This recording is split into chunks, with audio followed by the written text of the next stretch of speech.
How do we get the visa?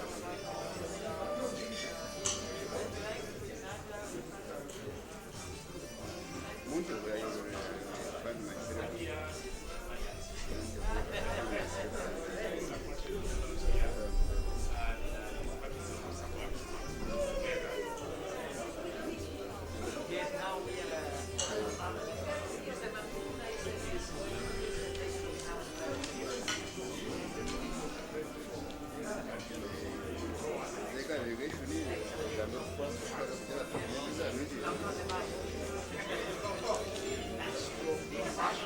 We're reading with passion.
So let us organize your decor.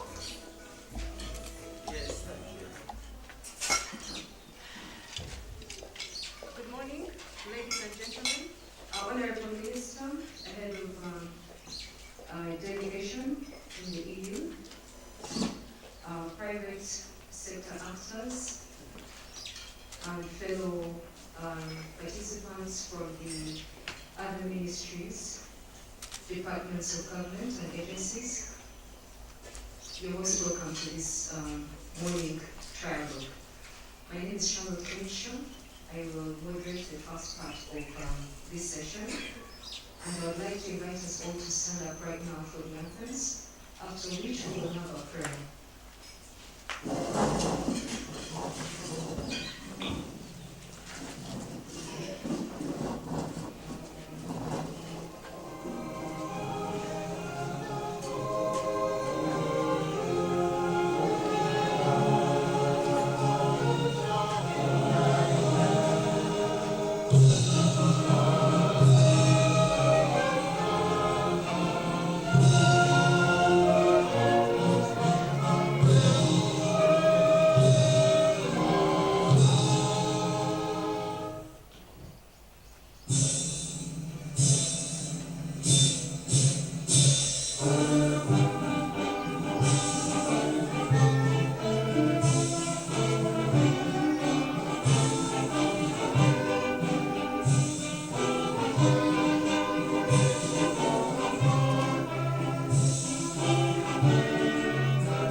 Let us humble ourselves and pray.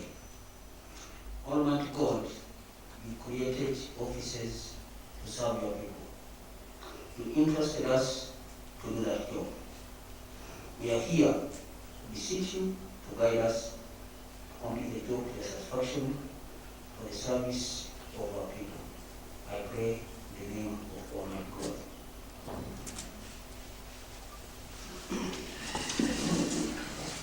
Thank you very much, Mr. Secretary.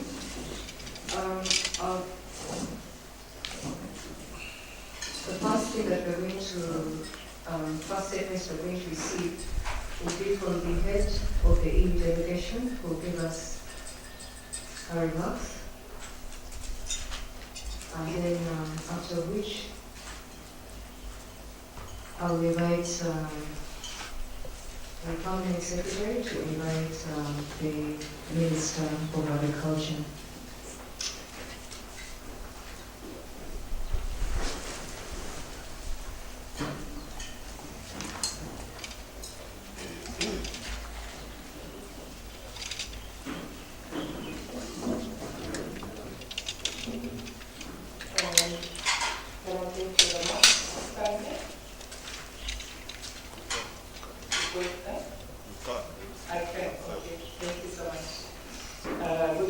Good morning everyone.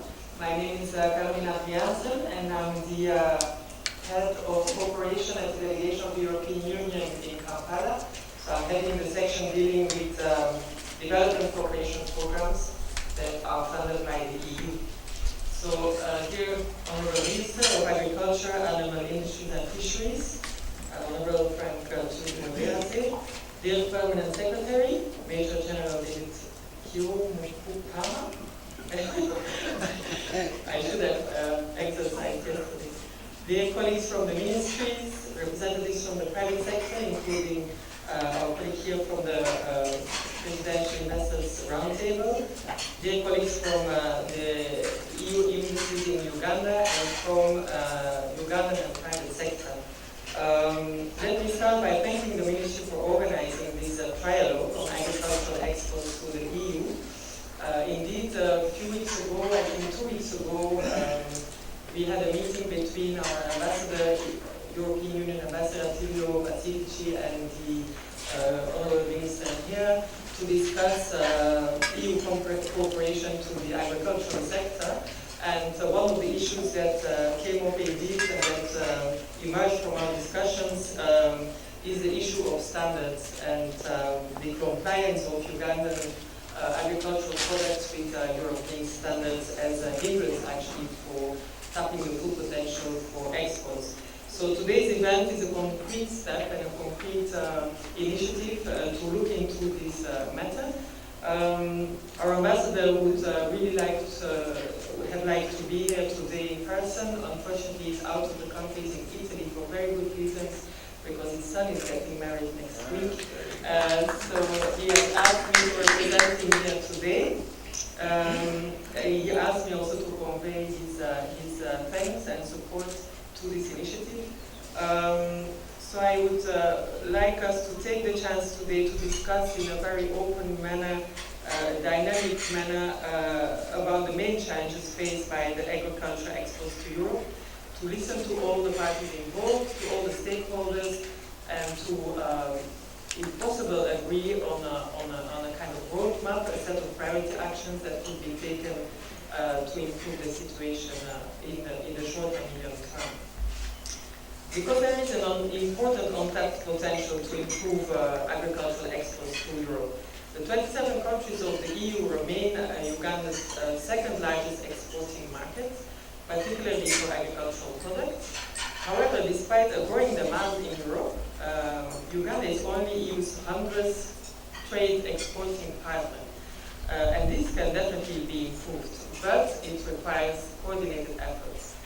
Indeed, the agricultural products need to comply with EU standards that guarantee health, social and environmental protection.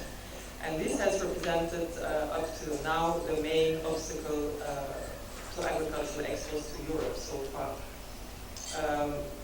Interceptions at our borders usually come in when there are issues related to plant health, for example, through harmful organisms in the plants, but also for human health. So, for example, the excessive use of pesticides, microorganisms, or presence of fungus in the products. Because of the high levels of interceptions of products coming into Europe from Uganda, the Ugandan products are put under specific scrutiny. An example is for the recent decision of the EU to increase from 20% to 50% the frequency of checks to be performed on peppers of the capsicum species, which is other than sweet, coming from Uganda, and that's due to the high contamination levels by pesticides residues. The problem is also shown in the increase in the number of interceptions in 2021 related to health risks for humans deriving from food. That's a database that the EU keeps and tracks basically the number of interceptions for each country, and Uganda has been tracked as worsening basically in terms of number of interceptions. So the EU is already supporting Uganda to reverse its trends, in particular the Fit for Market program, which is managed by MAAIF. I think we have representatives from MAAIF here today. That program supports both public institutions and the private sector operators to improve the quality and the standards of horticultural products. In addition, the government of Uganda, through the Ministry for Internal Affairs and the Department for Analytical Laboratories, has mobilized a facility that we call TAIEX, through which European experts can exchange their expertise, their knowledge through this peer-to-peer learning to officials and public servants here in the government of Uganda, with the objective to improve pesticide residue monitoring systems, including improving laboratory capacities. There is scope for further support in the coming years to ensure that this critical topic is tackled. Improving the quality and the quantity of exports to Europe is at the core of the partnership between Uganda and the EU. And we would like to stress at this point that the role of the private sector is really key, and that's why it was very important today that we also have the private sector actors around the table, because this is not a discussion we can have between Ugandan government and the EU. We really need to understand what are the challenges from the private sector operators and how we can integrate them into our response. So in March 2020, the EU, together with Uganda government, jointly organized a business forum that was just before the pandemic hit the country. And during that business forum, we have set up a platform which is called Sustainable Business for Uganda platform, which brings together public and private sector, Ugandan and European private sector, to have a policy dialogue to identify bottlenecks, obstacles, to the business environment and the investment climate here in Uganda, and to see how all the partners, all the parties involved can sit together and think about policy recommendations to push the reforms that are needed. So this platform has also been losing a bit of its speed because of the very specific situation we have been in during the last year. So we are very keen as EU to speed up this process and pick it up again and get everyone around the table.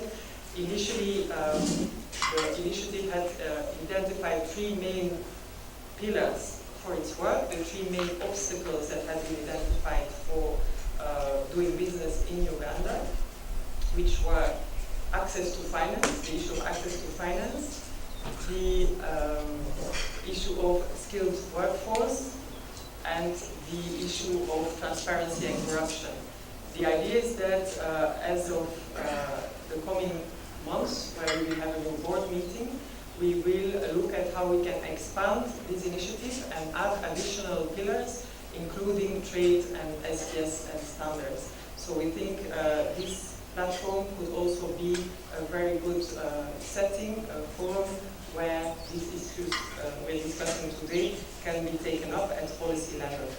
And it brings together all the relevant stakeholders. It's co-chaired by PS Sefiu, and the EU, and it involves also private sector representatives from Europe and from Uganda, as well as representatives from Ministry of Trade, Ministry of Finance, and other actors. So we feel that this platform could provide the right framework to continue these exchanges in the near future. Today's focus will mostly be in horticulture, but we could, of course, expand this conversation and these exchanges in the future also to other sectors like fishery and other animal products. So, Honourable Minister and dear colleagues, with this I would like to conclude my remarks by recording that the issue of control systems and the quality of export products requires joint and coordinated efforts, open discussions and action at all levels. So I really invite you to share your thoughts today so that we can jointly identify the existing challenges, focus on solutions, and hopefully come out with a concrete roadmap that can be taken up at the different levels in the future. So with this, I would like to thank you again and wish you fruitful delivery. Thank you.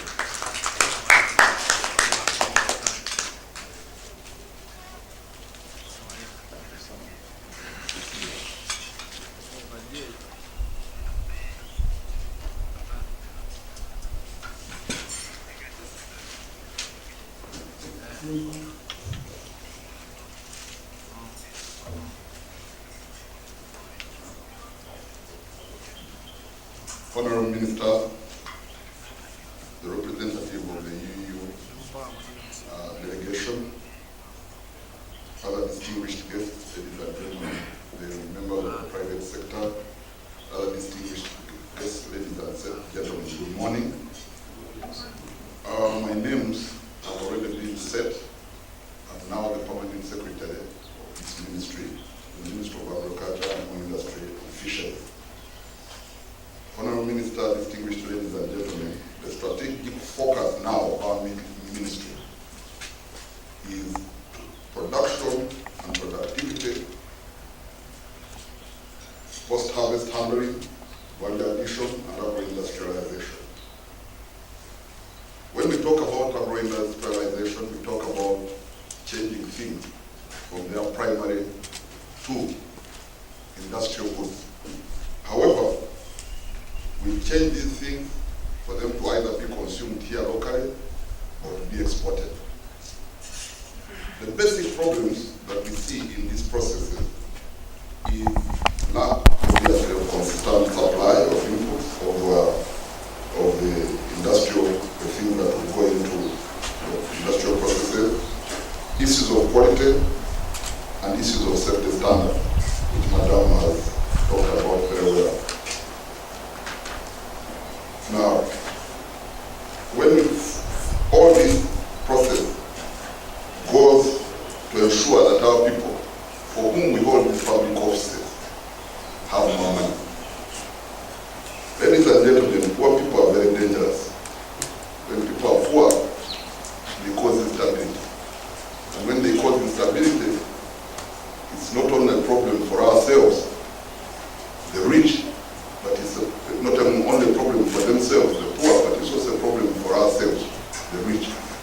That's why people build walls and gates and doors. Therefore, for the purpose of safety, we have to ensure that everybody succeeds, that everybody is prosperous. You have to ensure that we have more money to our farmers. You have to ensure that there are jobs for women and youth, and higher incomes all around. This means we have to solve the problems that have been enunciated very well that cause this trial. It's a new word, I didn't make. I think it's the dialogue between cities. Thank you to the EU for this very noble idea, and to ourselves for a very, very noble idea. Because the first things are going to the EU, and another point that can be made here is that these standards, safety standards and regulations, are not actually just for the EU.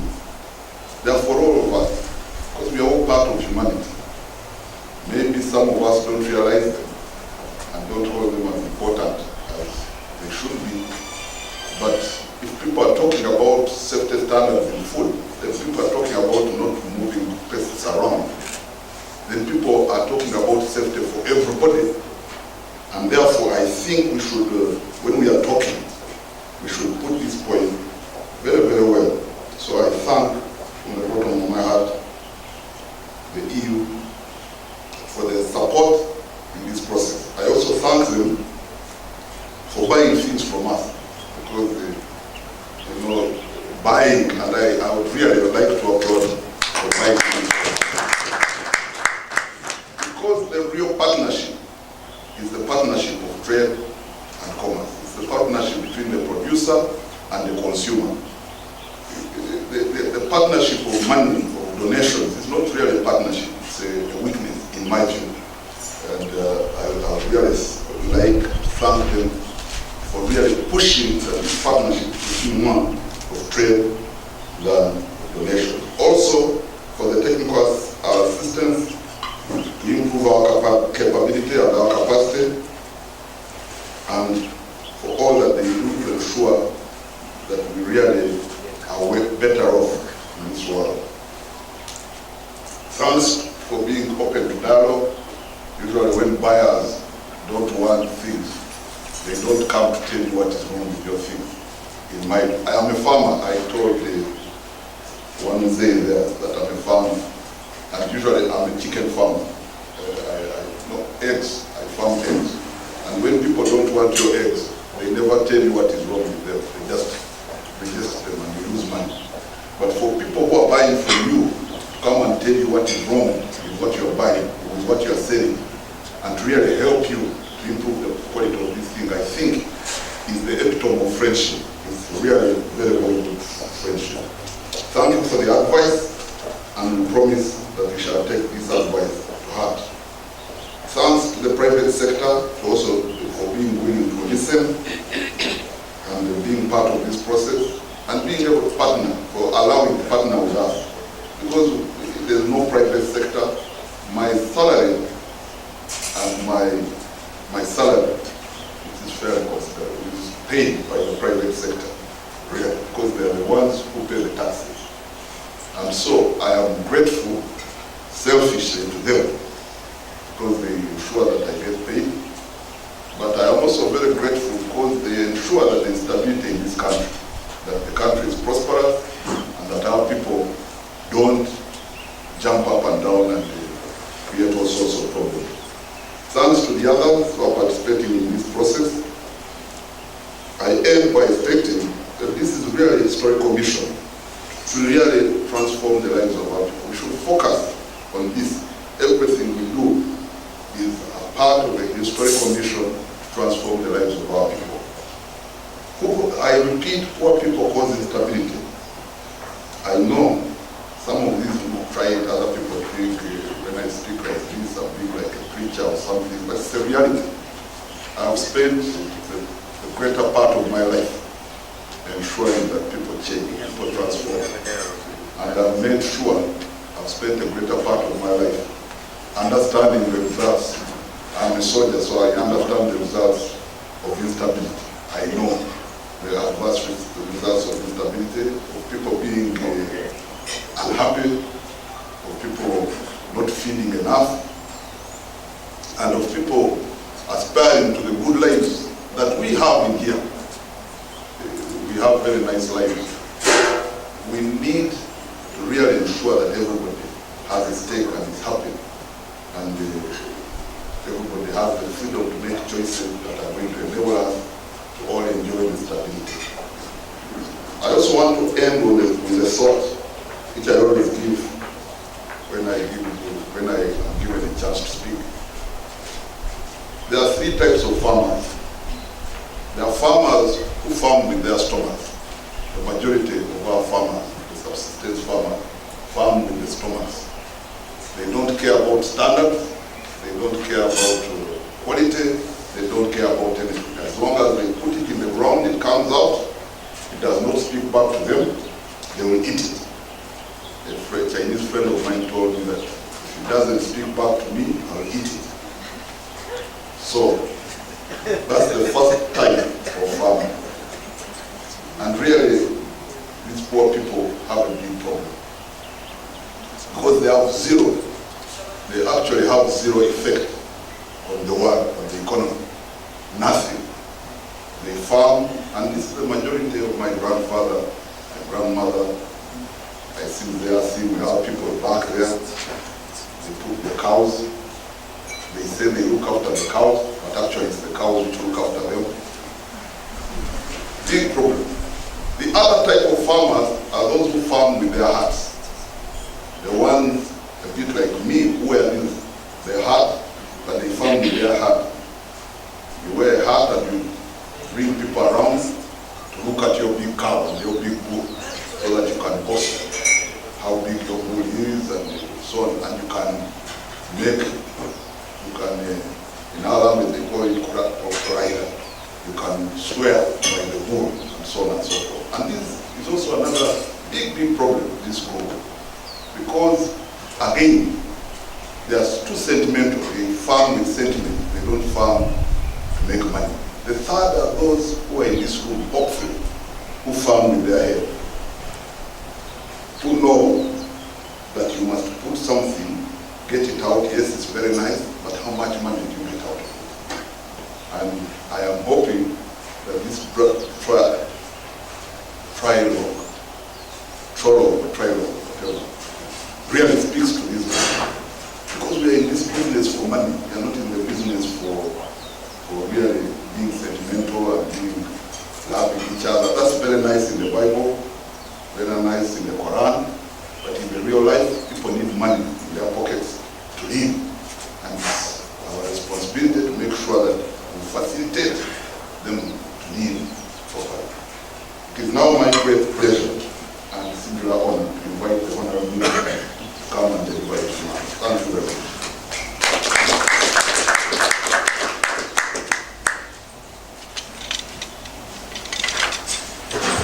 Good morning, ladies and gentlemen. Thank you, PS General Basura, the head of EU Cooperation and the team, members of the private sector, our staff, the participants online, ladies and gentlemen.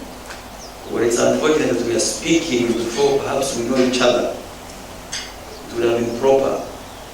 So, Charlotte lead, let's do some unstructured introduction. Private sector will stand up and we know. And then if, I guess we have people online, because we need to know whom we are speaking to. The audience determines the message, I guess. Yes. So let's have private sector people stand up. What EU people don't need, let them introduce themselves. Start with Stephen. I know Stephen, but let's hear. Thank you, Honorable Minister. Stephen Asim is my name. I represent the Private Sector Foundation and Director for Policy. Thank you. Morning, Fred Zake, Forty Fresh Association for Fresh Fruits and Vegetables. Morning, Samuel Waragade, Vice Chair, Advisory Committee for Forty Fresh. Vice Chair, Advisory Committee of Forty Fresh Association, Uganda. Good.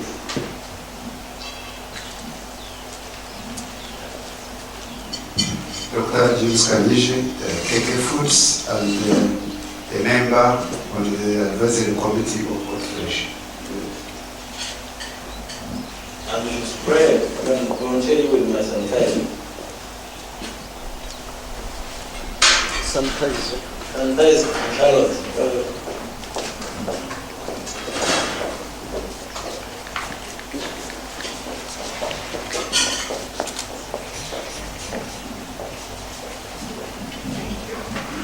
I'm Esther Nekambi. I'm the Executive Director. If I'm removed for a while, I'm the Executive Director, Uganda Flowers Exporters Association. Thank you. Yes, good morning. My name is Peter Young. I'm the Chairman of Revilla and also the owner of JP Cuttings. What do you do? What do you do? So we grow cuttings in small plants. Which cuttings? Fuchsia, chrysanthemum, pelargonium, maybe 300 different types. Okay. Thank you. There's somebody here.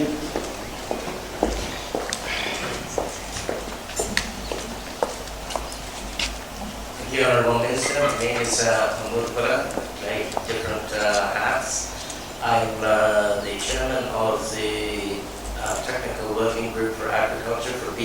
guarantee for value addition. I own a farm where I export fresh cut roses and fresh herbs to the European Union and the North American continent. I also have recently been appointed by yourself on the Committee for Safe Use of Chemicals and Inputs, and I'm honored to be here. Thank you. Very good. The others are our staff, MAAIF staff, especially those to do with the standards, anybody, but there is trade, national trade. The only you can introduce yourself. You came along or you have somebody? Okay. My name is Emmanuel. I'm Commissioner for External Trade. Okay. And we usually work very closely with the Ministry of Agriculture and our friends in the Who is working with closely? I have More is here, Commissioner Mangu, and Dr. Ademun as well, Yes. and their teams. Okay. It's unfortunate we didn't get more private sector people. I hope they are online, but it's because of COVID. So people online, maybe they can say hello, they can unmute and say hello.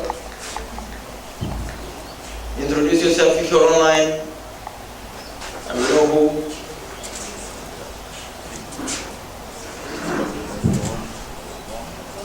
Please allow the online community to say something. Said you call it a trialogue. Don't make it a monologue. It should be that. Yes. Okay, as and when they will be ready. Yes. Are they ready now? Okay, thank you so much. The EU delegation, thank you so much. The private sector people and all the people online. Now, why are we here is the main issue.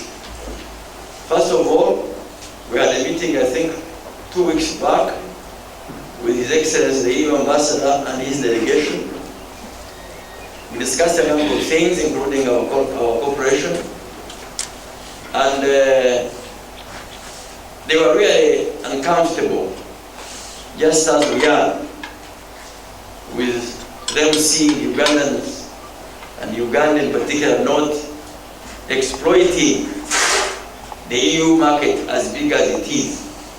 Yet we qualify for the EBA, if I'm right. EBA means everything but arms. So, if it is everything but arms, why don't we take that everything and leave the arms here? They have enough of the arms. So then now we went to the specifics of the constraints. Maybe I want to go to hit the real issues. Say that this dialogue or trialogue becomes pointed to the constraints, and then at the end of the day, we know the bottlenecks. If we cannot sell, then there is no morale to produce. It's as simple as that. You produce, you sell, isn't it? The Wanyankore have a proverb, I don't know how I will translate it, in which you see, let you say so. You see, Your Excellency, you know millet? Millet. So, before the machines came, my mother and other rural women, I think even up to now, had their technology. But of course it was intensive. So, and any woman who would fail to do that grinding would be unfit for the home. So you bring a stone, designed for that purpose, you put millet, they have another small stone, then they crush it. You get it? So, if the small stone used to crush is good, the person doing the grinding now turns into like dancing. Yeah? It is motivating you to continue crushing. But if this small stone is not good, it is hurting your hands and your, yeah? So it becomes the chief motivator or enabler for you to continue grinding more and more. So to the farmer, what is this motivating grinding stone? It is the market. So here we have our partners. The EU Commission here really is determined to ensure that we access the market. So let's clap for them. But you have heard our products are being policed, are being checked, are being restricted because of those issues. How we handle them, how we prepare them for export, the pests, the diseases. So that's why we said we need this dialogue to address the problem. The leadership of President Museveni, Your Excellencies, right from the time of HIV/AIDS, they've taught us one thing: we never hide or cover up problems. We discuss them on the table and find solutions. Because some countries like to speed. If you talk about the diseases in your crops, you lose the market. For us, we talk. We have FMD, yes, but we are addressing it. Isn't that the honest thing the world should know? We have HIV/AIDS, let's talk about it, and we get a cure. We were able to control HIV because of the open talk of our president. So we're here also to talk about the HIV in our EU exports. So don't fear. Others can cover up and pretend that they are nice, but it doesn't help. Eventually, the substance will come, will expose you. So, you the business people, this is not politics, it is business. So what is it that we can do to help you as government to ensure that we have quality exports? There are a number of issues we are having. Others are saying, we put radiation machines at the airport, it is to disinfect this and that. Then we are told that will also affect again our exports to the EU market, because you have some concerns with radioactivity and all that. So I pray that in this conversation, we hear the exporters, we hear the private sector, we hear, our work as MAAIF is to hear, and then we know. Because I have told my staff, I do not want regulation which fails. I want regulation which empowers to comply. Private sector, government people, wherever you are, whether you're in MAAIF, whether you're in whatever agency, God is going to punish you if you use regulation as a hindrance to progress. Regulation, I have power to regulate. Your power to regulate, it should be a power to enable, to help people to comply, not to compromise. Facilitate. If you're a commissioner in charge of inspections and you are proud to close factories, yes, close them if they are failing to comply. But why don't you ask yourself, what have I done to enable compliance? What capacity have I built?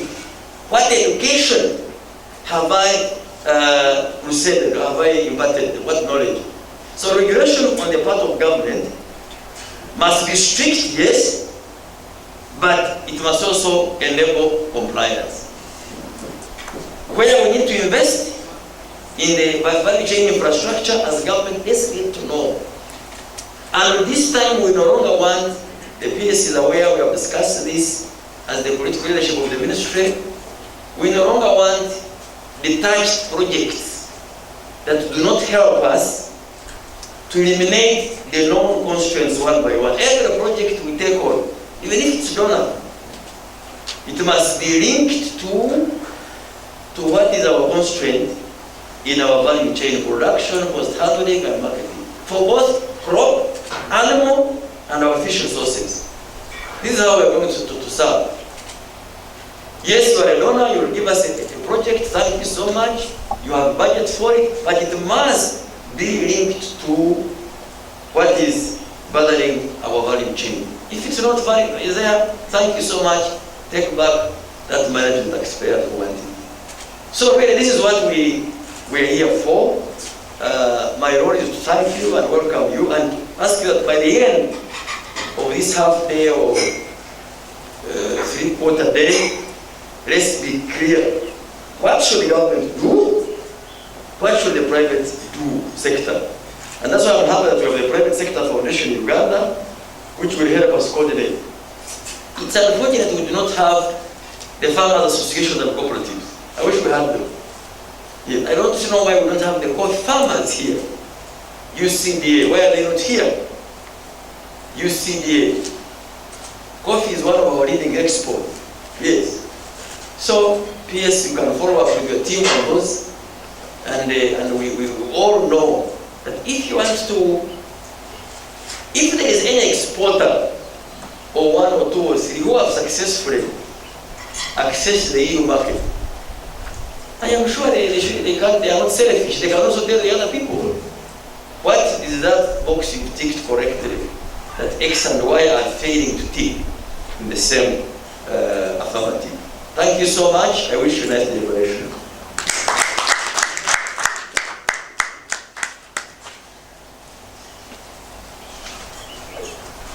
So now next is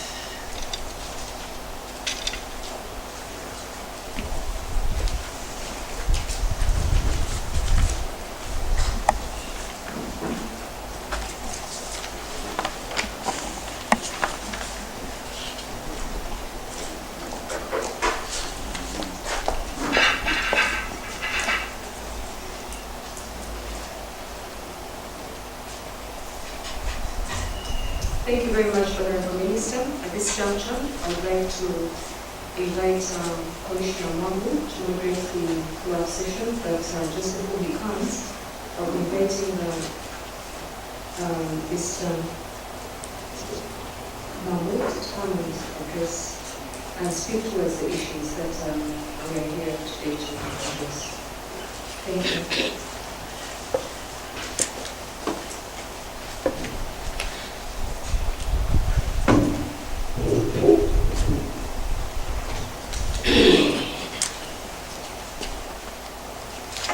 Honourable Minister, representatives and the delegation from the European Union with regards to trade, development and agriculture, Permanent Secretary, Commissioners, Directors and Undersecretary and private sector.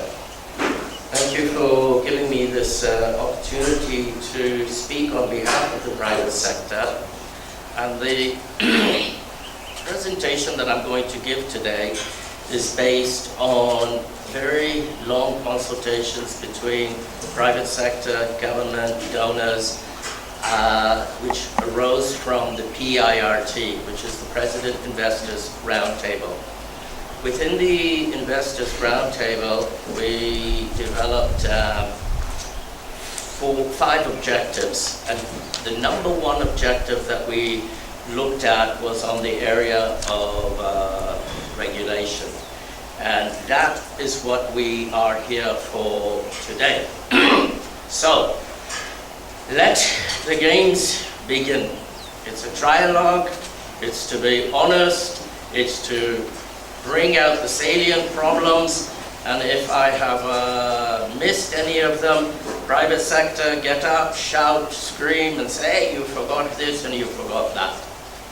So the first slide that I have here are the objectives that we had developed within the PIRT, which was to look at compliance, quality, quantity, and coordination. And the key was to say, all right, we have very limited resources in Uganda, both from the private sector side and from the government side. We cannot always depend on our development partners. We have to depend on ourselves in order to make trade. And trade will make profit, profit will make taxes, and the PS will get his salary on time. So, the first, the next slide, please.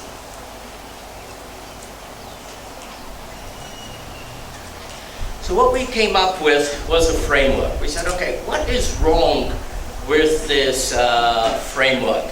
And how can we all speak the same language? So in the framework, we came up with, first of all, we need to make sure we have a proper enabling environment. Uganda did a fantastic job on food security. OWC, NADS, through the guidance of His Excellency and the Ministry, went out and gave coffee seeds, gave matoke, gave mangoes, and we ended up actually now being completely self-sustaining in our food. And in the food self-sustainability, we also, anything that was left over, we made sure that it was exported out to within the region. And a lot of people tell me, you know, Mahmood, you're talking a lot about export, and quality. And I say, look, guys, it has nothing to do with the issue of export. Or because I'm an exporter and I'm talking about the issue of regulation or compliance or quality, I'm talking about trade. Take as an example the issue of trade with milk. We have an excess amount of milk in Uganda, and our farmers are earning a paltry 300, 400, 500 shillings a litre. And when Kenya blocks our milk, some of the farmers end up actually spilling the milk and throwing it away. Take maize as an example. We have the issue of aflatoxins, and our maize was banned to move into the next country. And what happened is then the price of maize to the farmer goes down. So quality, compliance, and regulation affects everybody. It affects human health, human safety, and it is not only the EU that we should be concerned about, it is our own environment, and as the President called it, the real economy. That is what we have to protect, is our real economy. We decided to say, okay, enabling environment has to be actually come before the production areas. Because if we have a strong backbone and a strong framework, then the systems will actually start to work. Within the systems, we have three sectors: production, distribution, and market accessibility. And what we did was we sat down and we developed a paper with the BSSD in finance and agriculture to say, let's all speak the same language when we speak about value chain.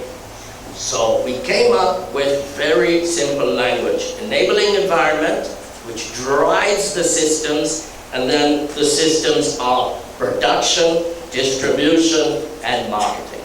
Now when we address problems, let's put them into these three boxes and say, what are the problems associated with ABC?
Our distinguished guests, we're requesting to regroup so we can get back onto the program. At this point, we'll receive a presentation from Commissioner Paul Mwambu. Hello, can we take our seats, please?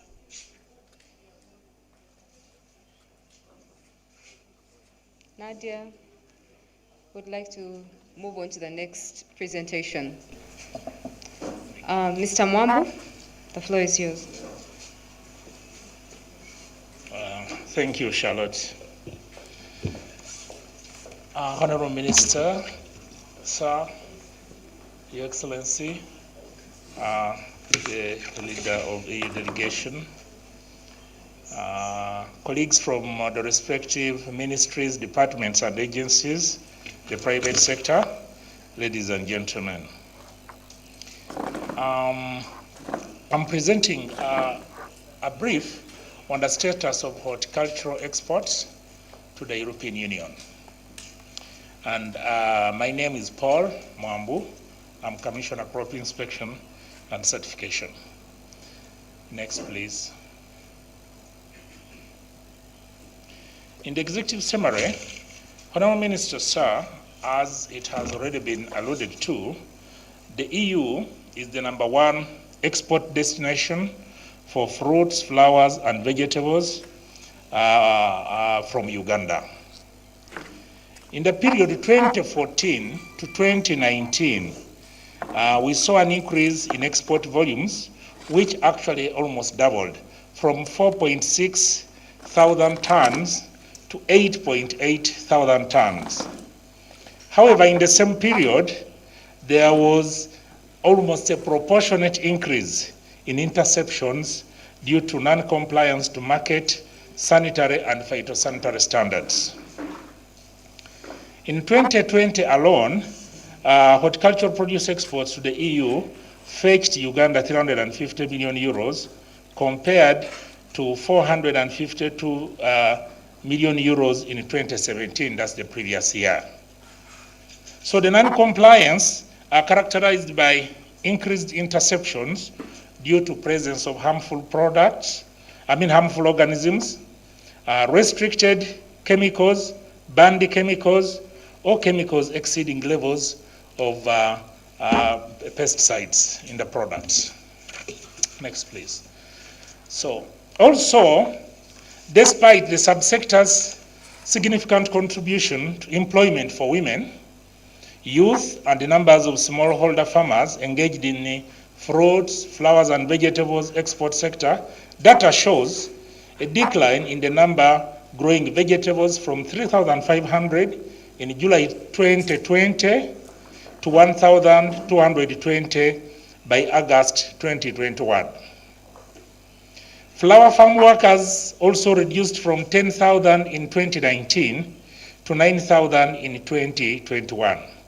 Hence, this trend requires concerted efforts by government of Uganda, the private sector, and development partners to foster strategies that will reverse it, facilitate agro-industrialization, enable Uganda to comply with its domestic, regional, and international SPS obligations. Next, please, here. The EU is a major trading partner. This cannot be overemphasized. Between 2017 and 2020, total trade exports, this is gotten from the Eurostat, from Uganda to EU were valued at these millions. Those are for those years, 2017, 18, 19, 20. 498 million euros, 459, 418, and 444 respectively.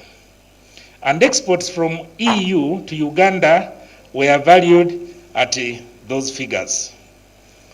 So particularly, agricultural trade flows, these food, fish, raw materials from Uganda to EU for the same period were valued at those millions respectively. Whereas those from EU to Uganda for the same period were 55 million, 52, 69, 87 respectively, showing a steady rise. So, sir, this shows that the bulk in trade flows from Uganda to EU is in agriculture products, while those from EU to Uganda are majorly manufactured goods. Now, specifically, the trade values, once disaggregated by HSC codes, harmonized system codes, classification further reveals that vegetables, that's the horticulture sector, contributes to the bulk of the agricultural food trade between Uganda and the EU, valued at 383 million, 353 million, those years respectively. So it means that our trade exports, the majority is actually the fresh produce that we send to the EU. Honourable Minister, sir, despite the importance of horticulture subsector to the export earnings of Uganda, the trend shows declining values of horticulture export trade with a slight registered increase of 34% between 2019 and 2020. The overall contributing factor to the downward trend is non-compliance to standards, to the market standards. And the primary contributory factors are production and productivity exacerbated by high pest pressure and incidence, leading to low volumes, insufficient enabling environment, weak enforcement of standards, inspection and certification, poor traceability system, already alluded to by the private sector, inadequate infrastructure, weak private sector capacities, characterized by weak value chains, poorly organized producers and off-takers, those are the exporters, low capacity in value addition and marketing, high freight costs, and the disconnection between export sector and research and academia. So, sir, Honourable Minister, sir, this matrix shows the status of market development stages in Uganda's fruits and vegetables, and the source is Collier CP. It shows you the national, the columns are the national markets, regional markets, EU markets, and the world market. And these have been disaggregated along potential markets, developing markets, and mature markets. As you can see, at national level, we have mature markets for plantains, cassava, sweet potatoes, legumes, bananas. And of our interest is the EU. We have mature market for beans, pineapples, passion fruit, and chilies. And this should be really our focus to ensure that we maintain that market in the EU and, if possible, expand it. And that is what we want to do. Now, however, during the period, January 2015 to September 2019, Uganda received the bulk of interceptions totaling 497 interceptions due to harmful organisms in consignments of horticultural exports to the European Union and Switzerland. Now, the majority of the interceptions were due to 3 pests, namely Thomatotibia leucotreta, which is also known as false codling moth, the fruit flies, scientifically we call them Spodoptera litoralis. Now, these were found in consignments of peppers, garden eggs, mangoes, anona fruits, and roses. Now, quite a difficult pest because sometimes it enters at the flowering stage, and it will be difficult to see it even with the rigorous inspections at the point of exit. Now, significant increase in the number of interceptions of garden eggs and anona fruits were largely due to Lucinodes abonalis, this is the eggplant borer, observed for the first time in 2017 to 2019. It came up as a new pest, and it was quite troublesome to us, but we seem to be controlling it now. With the advent of Brexit, increased interceptions due to PVY, the potato Y virus have also been observed due to more stringent plant health rules. Next. So, Honorable Minister, sir, this graph tries to summarize these things quite well for us in a visual way. The bars represent the number of interceptions year by year. Then the line graph shows you the trend in the volumes and therefore also value of exports. Actually, it is the volumes. So you can see with the graphs that from about 2014,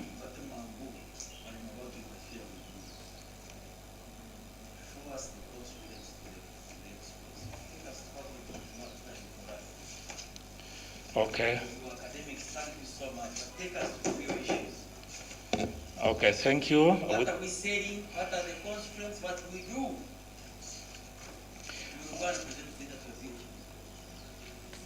Thank you for the guidance, Honorable Minister, sir. I think let me carry you to... How much are we selling? Why are we not selling more? What are your proposals? That's what I want to know. And I am sure this is what you thank you, Honorable Minister. I think let's move. You skip that slide which shows the graph. Skip the next, skip then to the next. I think come to the summary of October 2019 audit findings on official phytosanitary controls. I think this might be of interest to you, Honorable Minister. Yes. Yes, it is very important to all of us. Our objective is to sell more. Correct. To the market. Thank you very much. So in 2016, in September, then in 2019, October, the EU conducted those audit missions in Uganda. And I think it is important to look at the observations they made and the recommendations, because based on that, if addressed, then it will help us to penetrate the market better. Well, so summary of the findings. That due to persistent SPS non-compliance of horticultural products to the EU, audits for official phytosanitary controls were conducted, as already mentioned, in 2016 and 2019. The October 2019 audit was organized to assess the capacity of the National Plant Protection Organization, NPPO, which is the department I'm privileged to head, to inspect and enforce phytosanitary standards. So below is the summary, next slide please, of the findings. There are 12 of the key observations. One, that though effective control measures were applied by growers of plants for planting to ensure pest freedom in the production place, pest prevalence and incidence is very high in production places for vegetables. Now, this one, to understand it, is these peppers are largely grown in open fields and not in a controlled environment of greenhouses, like for the flowers. And that's what they are alluding to. The controls to ensure pest freedom, pest incidence applied by growers in the packing facility are not effective to ensure pest freedom from rose export consignments. They are pointing out that in the observation that the measures in the pack houses are not sufficient. So we need to work on that. That though national legislation is available to provide inspectors and growers instructions, there's a shortage of staff, which already was alluded to by the private sector, and then guidance of standard operating procedures were not entirely appropriate as at that time. These have been upgraded, as again alluded to by the private sector. Then pest surveys are not conducted sufficiently to enable establishment of pest-free production places. Again, this goes back to resource availability for this work to be done. So can you get the slide to correspond to... Oh, Yeah, please go to the next. I'm on the next slide now. Yes, pest surveys. Honorable Minister, this requires resources because it involves moving human resources to various places to do this work. The registration methods do not provide adequate support for field inspections of fruits and vegetables. That was another observation. Pack house facilities are not adequate, this kind of a repetition, to facilitate inspections to ensure pest freedom. The document system for inspections does not facilitate traceability of non-compliance or enable risk-based approach to mitigate fraud. This requires, again, the good coordination right from the farm, working closely with the extension workers, working closely with those producers being organized so that we can be able to do the traceability. So because of that, this traceability is still weak. Through the system for official inspection for plants, for planting, though the system for official inspection for plants for planting was found greatly improved since 2016, that of fruits and vegetables was not in line with EU requirements. So for plants for planting, like for JP cuttings, that one, I think we are doing well, but for the fruits and vegetables still has challenges. So Uganda, at that time, the assumption was that we are producing from pest-free production places, but which condition could not hold. And we are now shifting to make the assumption that we are going to do what we call system approach, whereby various interventions at various stages along the value chain to ensure quality. Then it was also observed that the achieved level of confidence by sampling methods was not appropriate for EU because the inspection area is in the cold room at the airport. It simply shows, Honorable Minister, sir, that the working space for your inspectors is not good, and especially at peak periods, the inspectors are not enough. This is true because in 2016, the EU audit found that we only had 4 inspectors at the airport who are working 24 hours. When they came in 2016, because we had hired extra inspectors, we moved the number to 18, but we require actually about 30 minimally, so that the critical control points are all well manned. I'm happy you have promised to support us on this, sir. Auditors observed that in some instances there were documentation errors on the phytosanitary certificate. EU. Yes.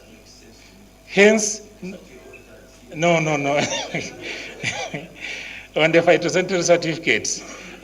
This was when we were still using the manual system because we had cases of forgeries. Some of our brothers and sisters were also printing these things on Nkrumah. But since we moved to the E system, this has reduced greatly. Although generally measures exist to follow up internally on non-compliances, the level of effort does not yield into reduced interceptions. So the measures are there, but follow-ups of some of these cases, like for example, if it was an interception of high residue level, it requires you to immediately go and address that with the farmer at farm level. But there are challenges of resources, and sometimes that one was seen not to be very effective. So then this report in number 10 regarding previous 8 critical areas and recommendations of September 26 audit, the auditors observed as follows. So they make reference towards the end of their report to the earlier audit they had done, and this is what they say. Next, please. Yeah, that one. Regarding the previous 8 critical areas and recommendations of September 2016, the EU auditors observed that, 1, knowledge of the plant health inspectors needed to be improved. This is an area of science. We need to keep improving the knowledge of our inspectors. Inspections of plants and planting material is carried out during active growth at places of production are in line with EU legislation. For plants for planting, this was in line. They gave a tick. Inspections for plants for planting are conducted regularly at the frequency in line with EU legislation. That inspection of all rose flower consignments are inspected in line with EU legislation. Now, these are the big players, the ones of the rose flowers, the plants for planting, so they are quite organized and their investment is big. Now, though the sampling rates were improved at Entebbe International Airport, during the week and peak periods, inspector numbers are low and hence not able to conduct meticulous inspection. This is just to emphasize the issue of HR. The workload does not guarantee meticulous sampling to ensure pest freedom of the consignments. Phytosanitary certificates are only issued after appropriate documentary checks and identity of consignments by the department. Then finally, they recommend that ensure appropriate statements, in other words, additional declarations are stated on the phytosanitary certificates was partially complied with. At that time, we had partially complied, but I think now we are almost fully complied because when we brought the electronic issuance system of certificates, many of these things are inbuilt in the system. So making an error is not very easy.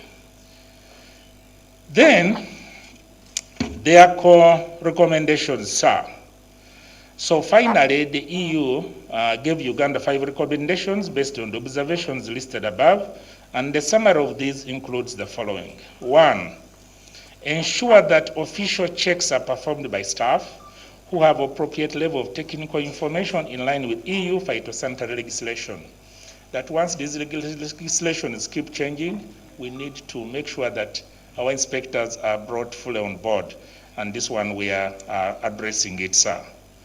The other one is ensure that the production and official inspections of fruits or peppers complies with chosen options as provided for in the EU legislation. The earlier assumption that we were producing in places free from the pest could not hold. And we are now, we have submitted a dossier which now states that we are going to use the systems approach, which means that there will be levels of treatment at farm level, transportation, pack house, up to the point of exit. Ensure that official inspections and sampling rates of consignments of roses and cut flowers, those are the cut flowers, and fruits and vegetables achieves an appropriate level of confidence to assure pest freedom. And this goes to the number of inspectors so that we're able to do all the sampling quotas as recommended for EU, especially at peak times. Ensure, number 4, ensure that conditions at the parking houses and times for inspections at airport are sufficient for inspecting each consignment fully in line with the phytosanitary standards. That is ISPM, International Sanitary Phytosanitary Measures 23. Number 5, ensure that additional declarations and other requested information on the phytosanitary certificates refer correctly as per the EU phytosanitary legislation, especially in relation to the pests of quarantine importance, especially FCM. So in conclusion, Honorable Minister, sir, the government of Uganda through the competent authority on official phytosanitary measures has and continues to put measures in place to address some of the recommendations. However, it calls for greater and sustained responsibility on the part of the Ministry responsible for agriculture, and especially its departments and agencies. And I really like one of the recommendations from the private sector, which said, from Ministry of Trade, that the mapping of our roles, we need to emphasize on this so that everybody along the value chain does their work. And we need to work together with the private sector and development partners to put measures in place to support the sector, grow the economy of Uganda through trade facilitation for the health and well-being of the people of Uganda and the EU. I submit.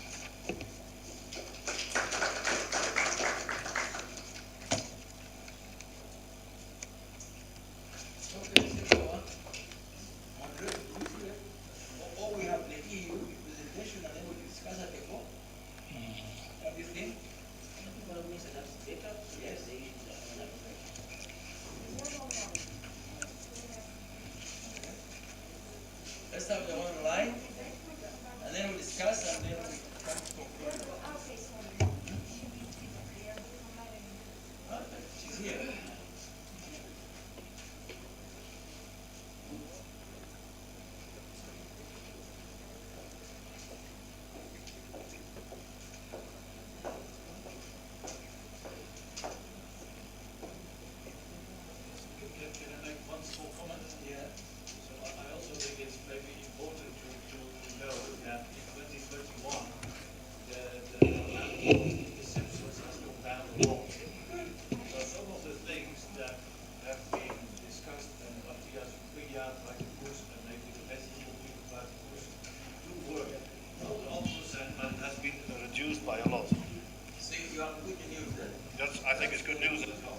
Maybe if we can later on know what are those measures that have helped, that we inspire, maybe later.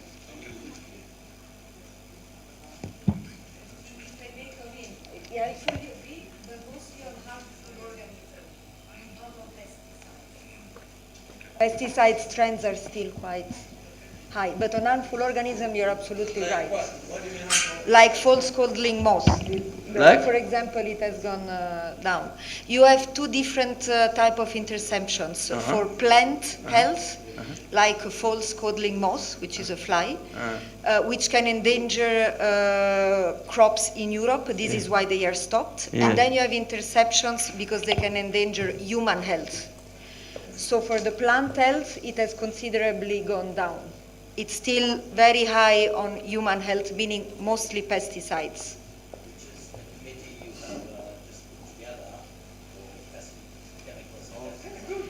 Yes.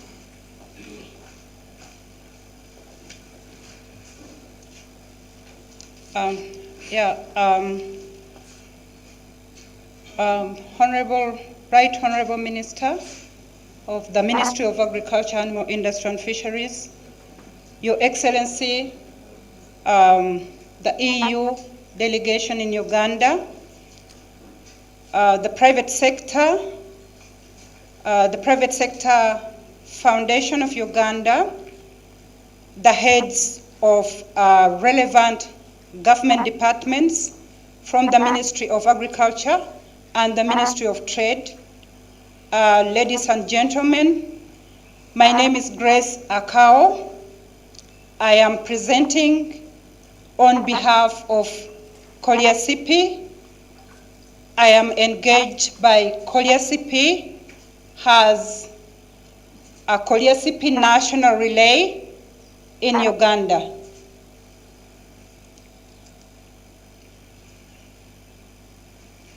I just want to draw your attention on really what Kolyasipi is. My presentation will give highlights on what Kolyasipi is and narrow down on what Kolyasipi is doing in Uganda.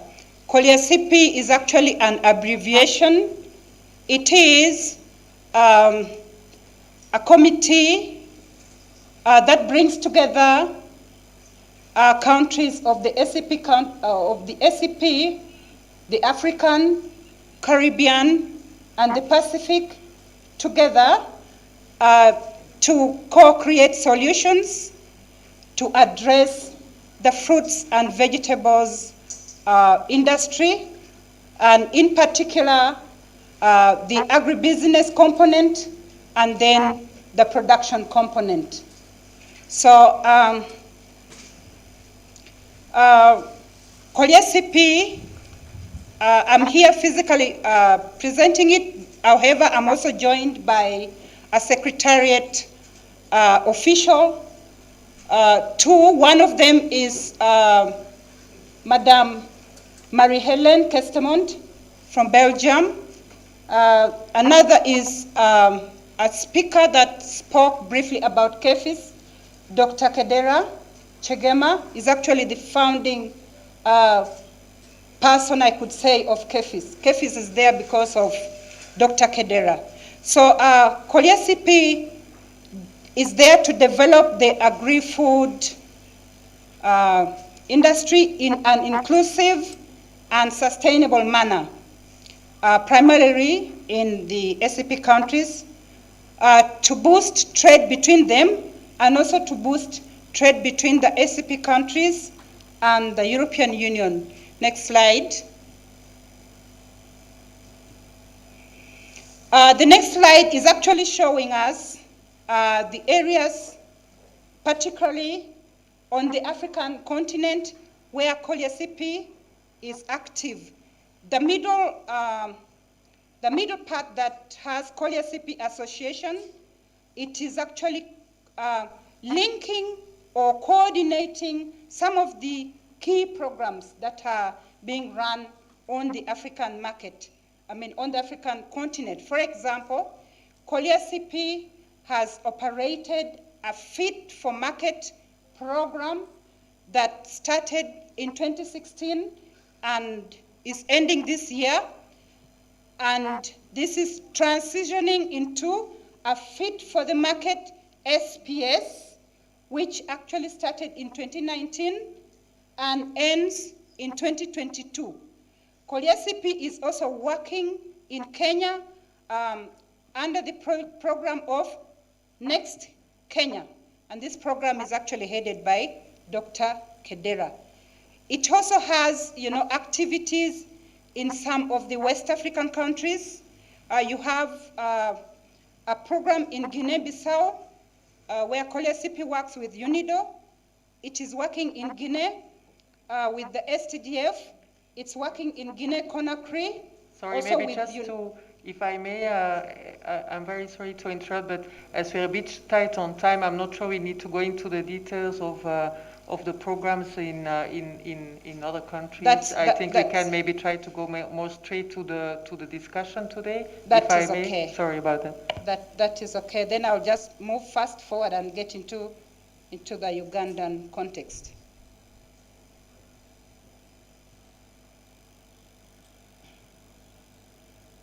Let's just have the slide that has the geographic coverage of CP. Again. So CP works with most countries of the African continent, the countries that are colored, that's where it has its activities, and also in the Caribbean and the Pacific, and one country in the South American continent. It has requests from 1,000, it has received 1,000 requests for interventions. It's working in total 53 countries. It has a team of 50 personnel at the headquarters, which is in Paris and Brussels. It has 15 national relays, and I'm one of the national relays. So just fast forward again. So I just want to focus on the Fit for the Market program. I think, next slide. The Fit for the Market program, which I did indicate that it's ending this year, it started in 2016. The objective was to enable smallholders, farmer groups, an organization, the SMEs to access international markets for their domestic, to access international and domestic horticultural markets by actually complying with the SPS requirements of those markets in a sustainable manner. The budget that was attached to it is 25 million euro, and the period actually was 5 years and is ending. The beneficiaries were quite a number. It included farmer organizations, it included consultancy firms, it included, associations, training centers, certification bodies, name it. So this was more or less a private sector focused, support. However, the next one, which is Fit for the Market SPS, which actually ends next year. However, I'm also made to understand that there are still negotiations going on to extend this program. It is also still having the same objectives, of addressing smallholder farmers, the farmer groups, and the rest of it to actually empower them to access the regional and international markets with specific emphasis on compliance with SPS requirements in a sustainable approach. The budget is 15 million euros, and it has been funded by the EDF, and the requests are normally made by the request is made by the SCP Secretariat. The beneficiaries include all actors in the SCP fruit and vegetable value chains. The focus actually is the national plant protection organizations. So the emphasis will be laid on controls, on inspections, on surveillance, on pest risk analysis, and on pest-free areas. I want to just mention that pest-free areas would be an area that probably Uganda would look into, particularly when we are producing fruits and vegetables for the export market. Remember that our major export to the EU in terms of vegetable is capsicum, and the production as per now, you have them, like open field. But the requirement is that it has to be, there are options that the EU has given us as a country. So we take one of the options where we are able, to keep away the pests of concern. And the pest of concern is the false codling moth. So the expected results is that if this is well implemented, where all actors are playing their part, then we would have a good condition for market access and competitiveness. So specific now to Uganda, trade and sanitary and phytosanitary situations review in Uganda. Next slide. So this slide is actually telling us that we are not doing well. There are quite a number of interceptions. Some of these have already been shown by the private sector, also by the DCIC. But however, the interceptions continue to increase. And that's why if you looked at the trade volume that was presented by the ministry, the monetary value is not increasing. We are more or less at the same level. So here we are as a country, most of our interceptions are coming from harmful organisms. If you look at the middle portion, where countries are ranked, we are actually number 3, where interceptions on harmful organisms occur most at the EU.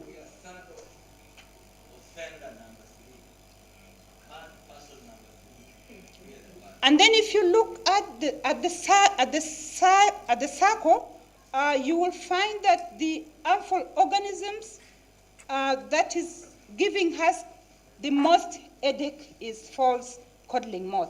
I'm not saying there aren't others, because also the flower industry has its own challenges. So the interceptions gives us, an alert that we are really not doing well. The next slide. So the next slide is still also portraying to us where we are as a country. We are actually at a very, very terrible level. We really need, concerted efforts by both the public sector and the private sector to address this for us to be able to remain on the EU market. So next slide again. All these are showing us, interceptions, and I think the most important aspect would be if we move to the next slide, because all these are actually showing us where we are in terms of interceptions,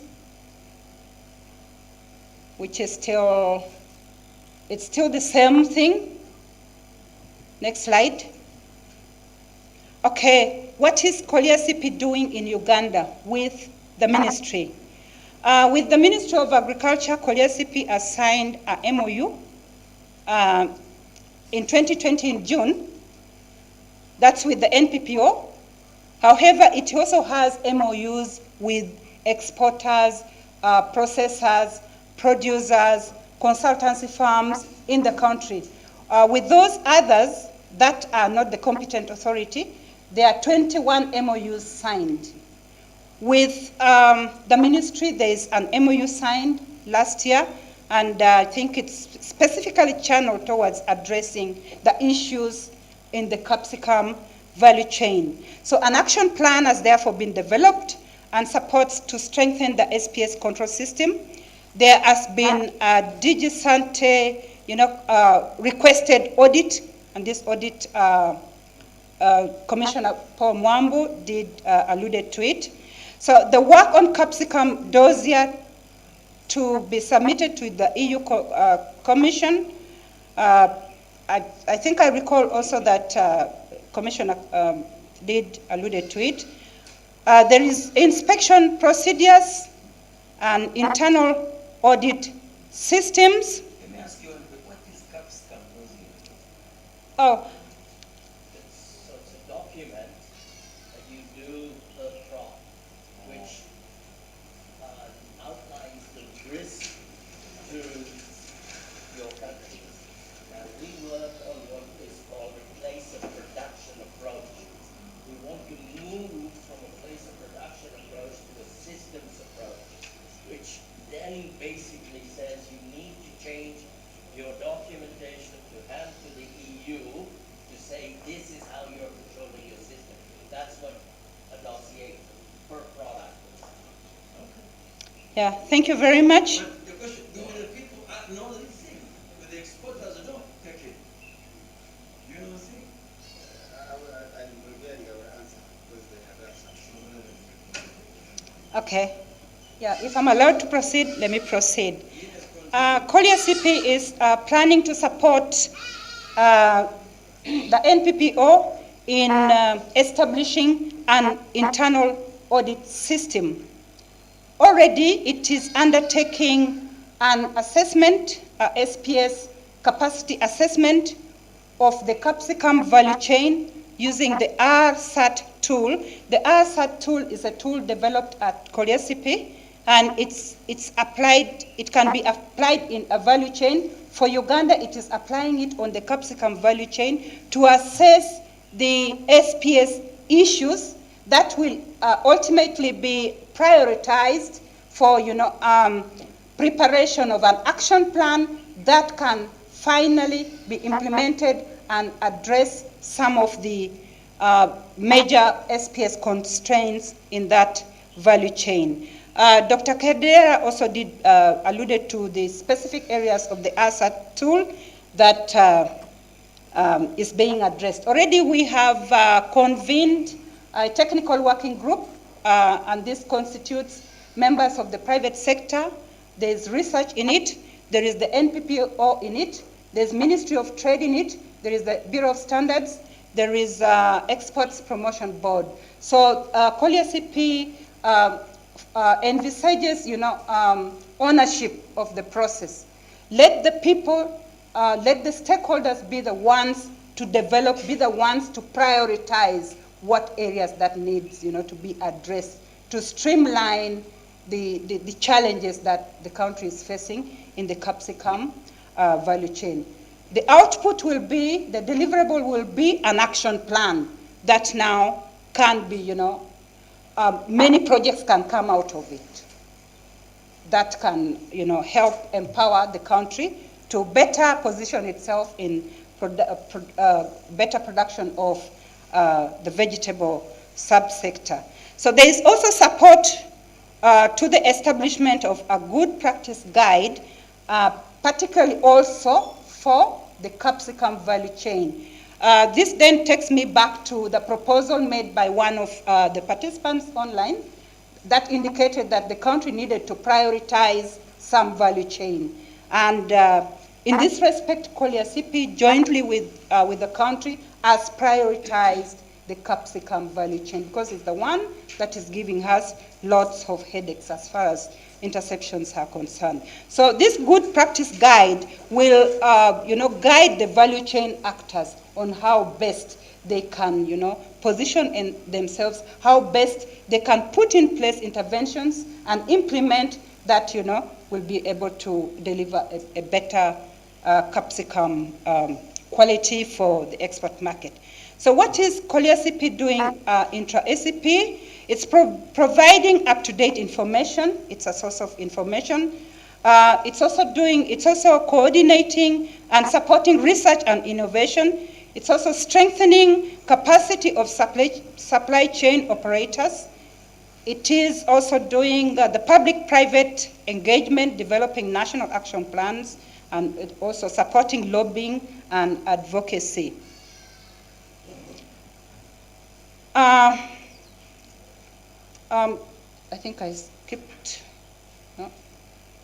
So it's also strengthening the capacity of competent authorities. Uganda has already benefited from this. Collier CP did extend training in capacity building within the context of pest surveillance.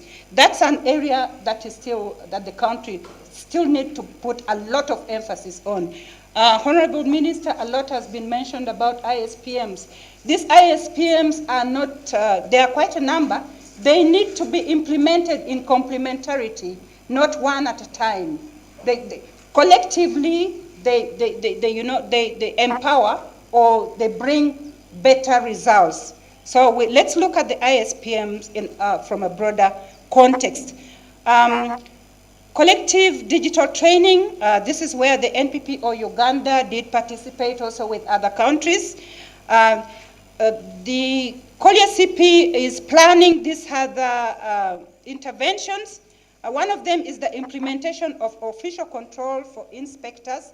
That's an area that needs really to be addressed. There are a number of components of official control. Pest surveillance is one of them. Pest risk analysis is one of them.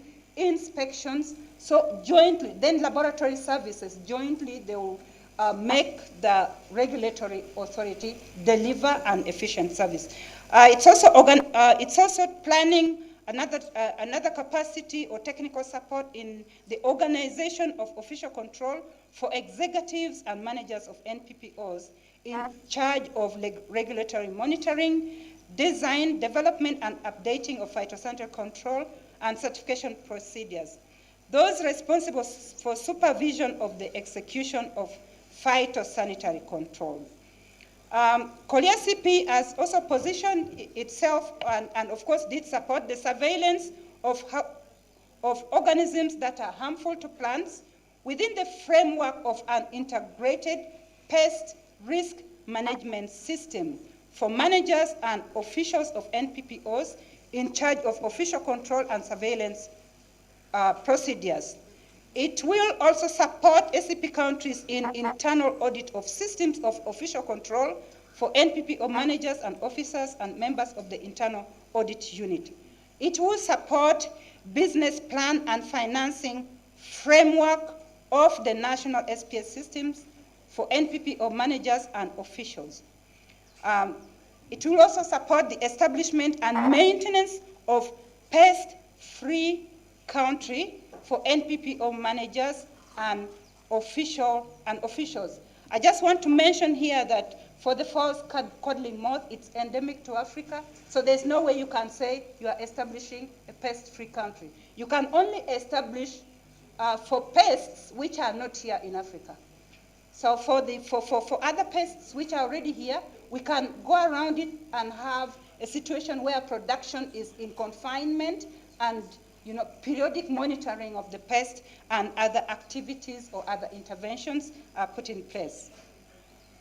I just also want to mention that there is a website for Uganda, specific for Uganda on Kolia CP. If you go to Kolia CP website, you go to e-library, you go to services, you will get a whole website for Uganda where you will access all this information.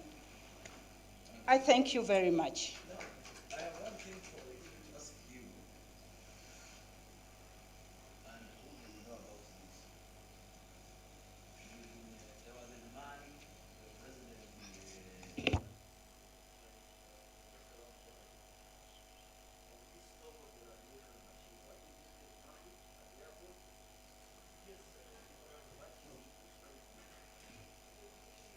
Thank you, Honorable Minister. Radiation facility, or whatever it will be, is one of the, because it is one of those technologies for pre-shipment treatment before we send out products. We acknowledge that even as inspectors, we may miss out some of the pests, for example, at egg level or larvae. So it's a technology where you pass through the consignment and it is supposed to either kill.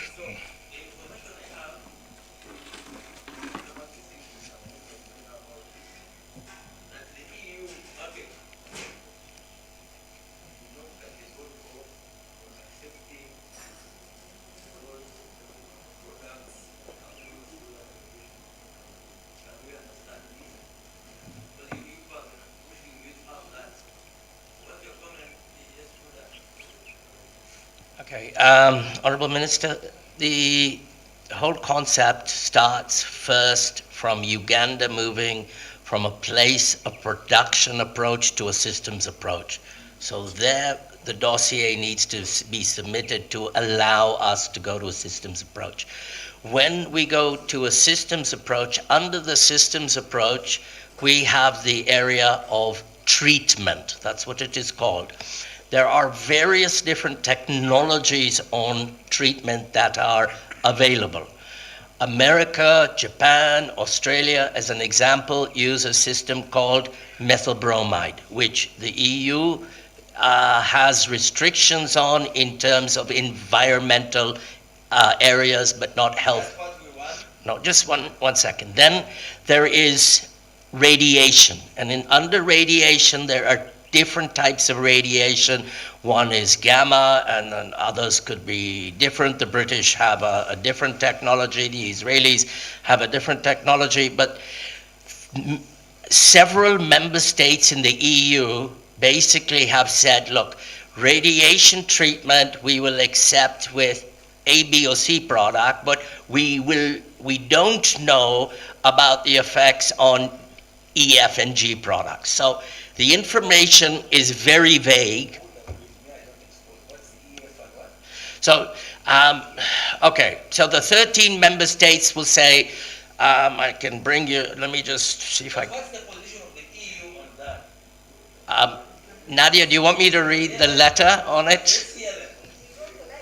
Yeah, do you want me to read the letter out? Okay. No, let them say. Okay, Nadia? I have the letter with me. It's quite technical, so. But the summary, what's the summary of it? Because we want to invest in that. You people are demanding it when you meet the president. But here is a constraint. You are saying these other countries have a different technology of treatment. What treatment technology is acceptable in this market, that the converted market? What is the acceptable treatment technology, in simple terms? I think the position from the EU was to say that the EU represents 27 member states, 27 countries, which each have, some of them have reservations on this proposed technology. They have reservations because they feel that maybe not enough analysis has been done to understand the effect on the product and therefore on health or environment. I think I can resume like this. It's a bit simplistic and probably there's a much more technical explanation to that, but from what I understand, some member states have reservations because not enough analysis has been done to understand the exact implications of this radiation or this technology on human or environment, I'm not sure. Depends on the product. Environment. And depending it's on the product related. Microphone people, because we must know which way to go. What should we invest in? Yes. Which technology is widely accepted? Honorable Minister, the EU is actually very right. I think she put it candidly, because when you look at the regulations, the applicable regulations in the EU market, right from 99, I think the latest being 2012, they are non-committal on gamma irradiation. And from the figures we've shared, the EU is the biggest market for horticulture products, implying that any measure that we put in place as a country, we should be informed by the regulations in the EU market applicable. They clearly state that use of gamma irradiation facilities does not take away the responsibility for you to ensure good agricultural practices right from production. So we probably that's where we need to focus and address the issues from there. And then the fact that you also don't have the products. I agree. They are simply saying that's not exemption for you to misbehave at lower levels, which is good. But can I still be, to use your word, can I still be, let's say, calling you out, stopping your goods? You call it interception.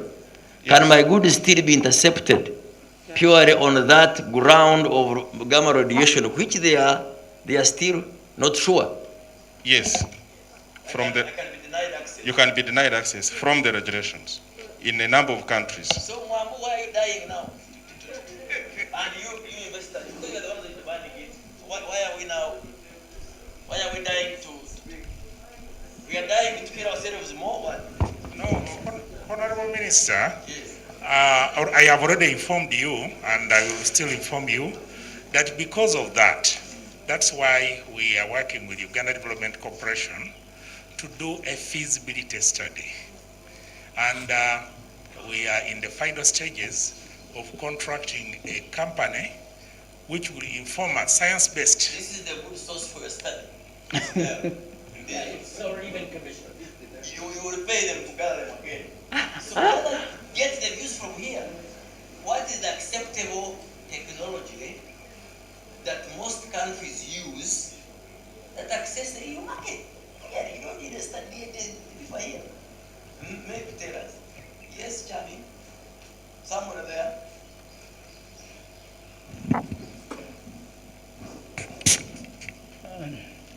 Thank you. And please introduce yourself yes, for purpose of the minister. Yes, my name is Elizabeth Kutesa Mugumya. I'm a farmer and therefore interested in the discussion that's going on. I would like to ask from the EU, what are your requirements for organic imports? I like to keep it simple, yeah? Imports or exports? Sorry, imports into the EU. I would like to keep it simple from the Ugandan perspective. I'm a small farmer in the village. I hear that there is markets in the EU. I can plant onions if I'm told how to plant them in the way I know how to use ash and the usual things that were used in Uganda before all the other pesticides came in. You're talking about pesticides being one of the reasons that the goods, the imports are denied. So my question, the residual pesticides. My question is, how do we keep it simple in the way Ugandans know and appreciate and help us to get the goods into the EU market without overly complicating gamma rays? Because even us in Uganda, we're not interested in the gamma rays, you know? So how do we keep it relevant to the ordinary Ugandan who wants to access the EU market in doing what they ordinarily know what to do in agriculture? Okay, thank you.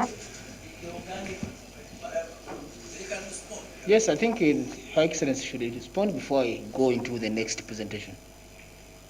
Yes, I'm not sure we can go into all the aspects of the question here, but definitely I would encourage you to look maybe under the platform that we have been mentioning earlier with the Private Sector Foundation Uganda.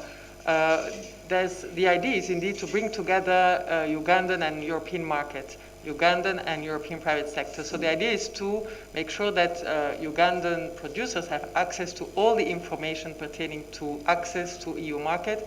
There's a website which will bring you to all the links to the relevant web pages that provide information formally on how to certify for organic export.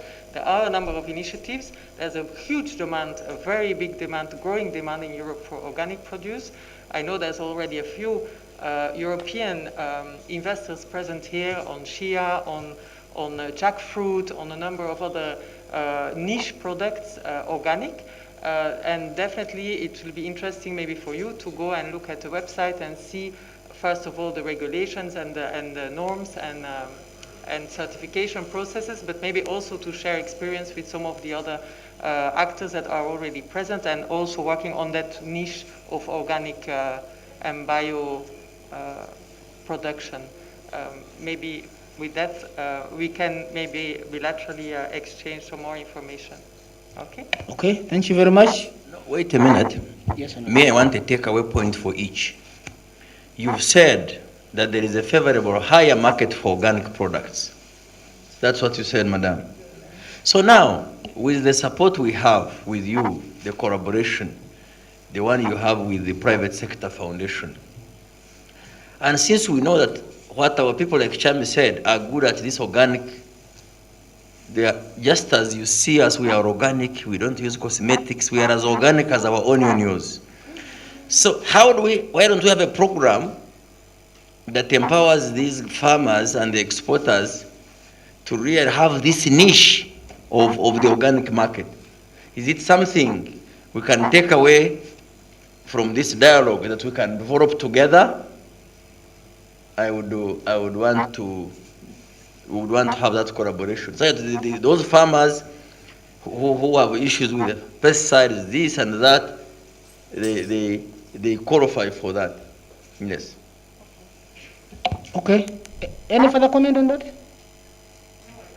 We'll take it up as one of the outputs of this meeting, something we will look at in how we can accommodate it and work on this in the future.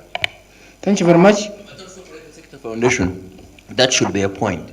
Let's understand that regime for organic imports of theirs and how our farmers can feed. Yes. Then? Okay.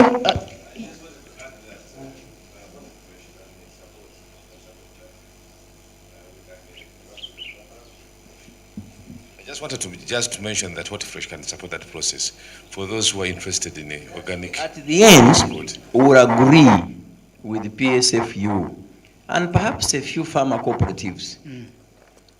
How we will, what institutional framework we shall link with you to do all that. Yeah. Okay, thank you very much.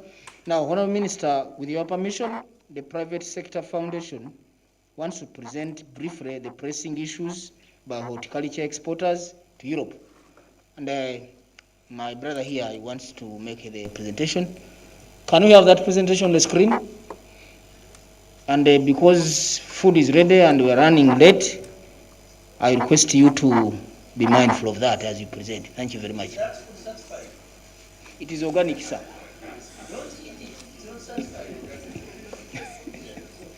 Come here, come here, come here.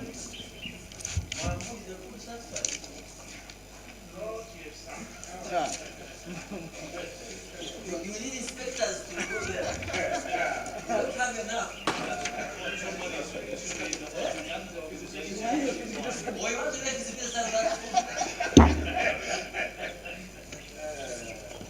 Honorable Minister and Your Excellencies and members present here, I'm making this presentation on behalf of a lady called Nachito Florence, because she was delegated to make this presentation by the Vice Chairperson of Private Sector Foundation Uganda, and both of them are not here. So I'll be very, very brief. As I mentioned, we all know about the sector overview, so I don't want to repeat that. It has been mentioned. We all know about the challenges facing the EU. So can we please also move ahead? Horticulture sector overview, I leave it. Overview continued. Opportunities we know. I just want to start with the challenges, Honourable Minister. The challenges are inadequate access to improved planting materials, seeds, seedlings, and cuttings, and other inputs, e.g. fertilizers and pesticides. Limited knowledge of production practices and inputs due to inadequate research and extension services, and organized marketing system resulting in quality deterioration and huge post-harvest losses. This has been mentioned. I think the cold chain came in earlier. The exporters are cheated by buyers. What is that? The exporters are cheated by buyers? Yeah, basically, the buyers, basically, in Uganda, we are exporting to the ethnic market. Ethnic markets in Europe, we are exporting to ethnic markets in Europe. Those are the markets, the Owino market of Europe. Those are the markets where Ugandans and the Asians buy. We don't export to the supermarket chains. And ethnic markets are mainly managed by or run by Asians. 98%, 99%, maybe a few Nigerians are the ones who buy. Yes. So now, actually, when Mr. Mutahunga was mentioning those numbers, I was there dying. I said, one of the objectives of Hortifresh is to ensure that we attract investment in commercial agriculture, so that these commercial people are the ones who work with the smaller outgrowers and ensure certification for the right standards, global gap, food safety management systems, ensure that infrastructure, like I mentioned before, We cannot, as private sector, ask government for everything. No. Now, when you have those certifications, they will take you to the supermarket chains where you can sell more and even earn better. And that is where Kenya is. We can discuss that another day. Kenya is exporting a lot. Actually, the flowers are doing the same. The flower industry here, they manage their farms, manage their systems, and they are able to go. But when you are depending on the small outgrowers collecting, it becomes very difficult to control quality and to ensure that, that you meet the standards. One of the most difficult standards that has come in place, the requirement is the one of chemicals. So it is very difficult to control the chemicals that are sprayed unless you issue them yourself. Another challenge, Honorable Minister, is that these buyers, of course, they cheat. Somebody exports and they don't pay. So many exporters are getting out because they don't pay properly. There are no agreements, by the way. I was an exporter myself. There are no agreements signed between the buyer. But when you go to supermarket chains, so we need to improve in that area. And it is not because that we don't have people to invest. People have land. Honorable Minister, yourself, you're a farmer. But maybe you don't know. So maybe I have to come and tell you that if you did this in the right way. Yeah, you don't know, because I know your farms. I sow maize. I don't know, I've not been there, but I've been moving through maize. So, but maybe you don't know.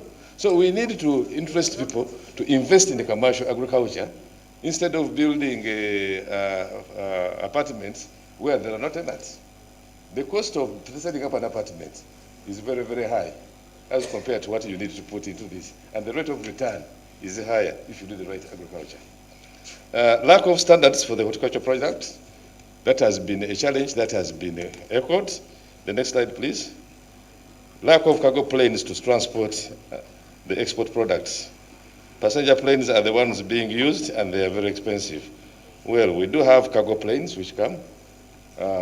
If you have enough cargo, you'll be able to attract you'll agree with me. If you have enough cargo originating from Uganda, I believe you should be able to get the cargo planes. Poor state of the feeder roads, and this leads to significant losses during transportation. Yes, but there has been a great improvement in the road infrastructure. I think we can get produce as far as Arua, as far as Karamoja. You know what comes from Karamoja, Honorable Minister? I think Karamoja, we can do this other product.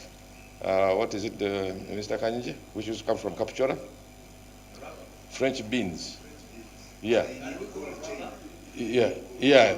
Karamoja can grow Moroto. Is it Moroto? You can grow very good French beans for export, but you need a cold chain. So what you need to do is to put them in, to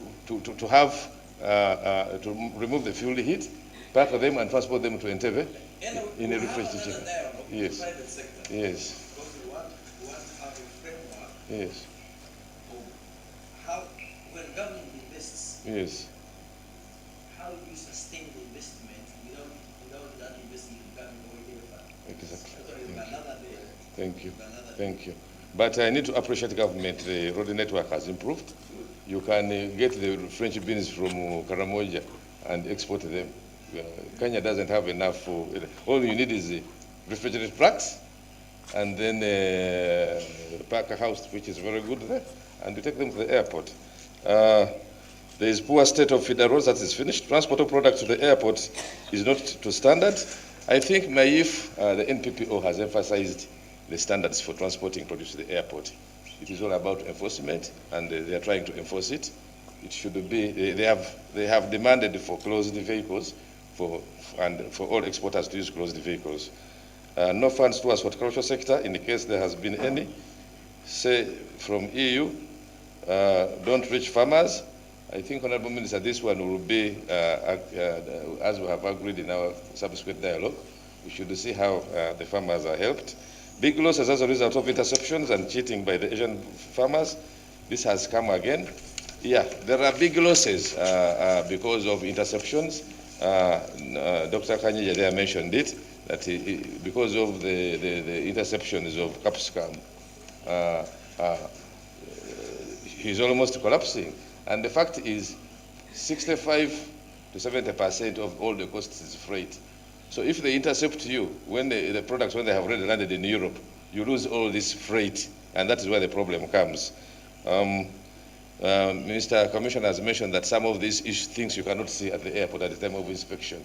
And some of these insects, when they're inside there, the pests, when they get agitated during the flight, that's when they come on top. So the inspector at Europe, in London there, can see them very easily just by opening, and it is crawling. It was inside, it wasn't seen, but when it gets agitated and it comes out, so it is easy to see. Chemicals you cannot see. You cannot see whether somebody used them. So you have to follow up, set up the systems from the farm level. And we mentioned the laboratories. We have to strengthen that area. Chemifa is around. Chemifa came into place when we had issues of fish to the EU, and I think it has done a very good job.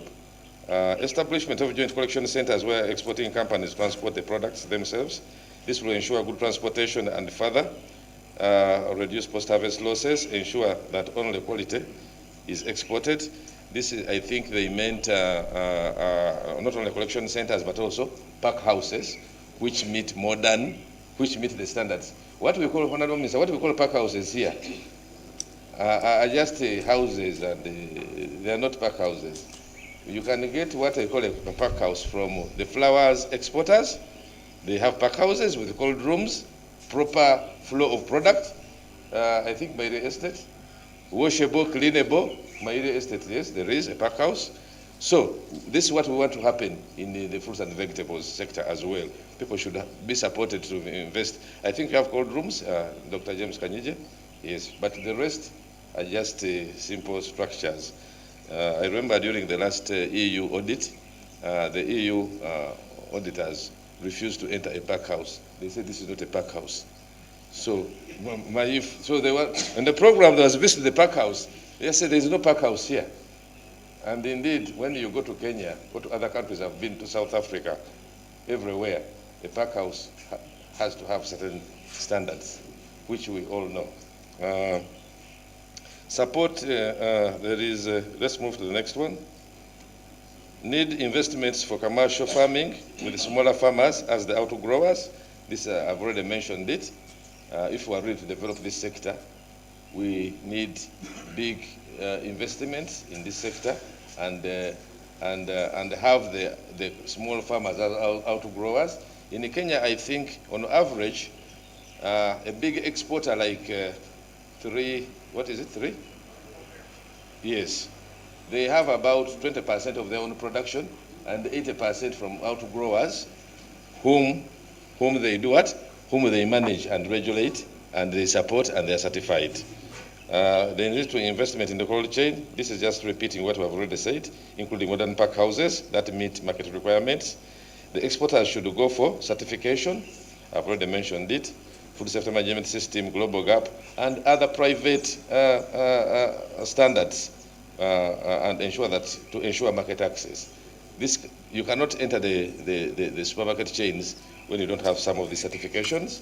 And when you have some of the certifications, you collect data. The controls are easy, they are demonstrated, so there is no, the worry is reduced. Nevertheless, it doesn't remove the pests, but the controls which are put in place by these certifications are enough to ensure that there is a lot of, I think, Mahmoud here, you have the certifications. He has those certifications at MAAIF, yes. There is need for a strong umbrella association to promote professionalism and coordination, support and self-regulation. This is work in progress, as I mentioned. The Hortifresh is already in place.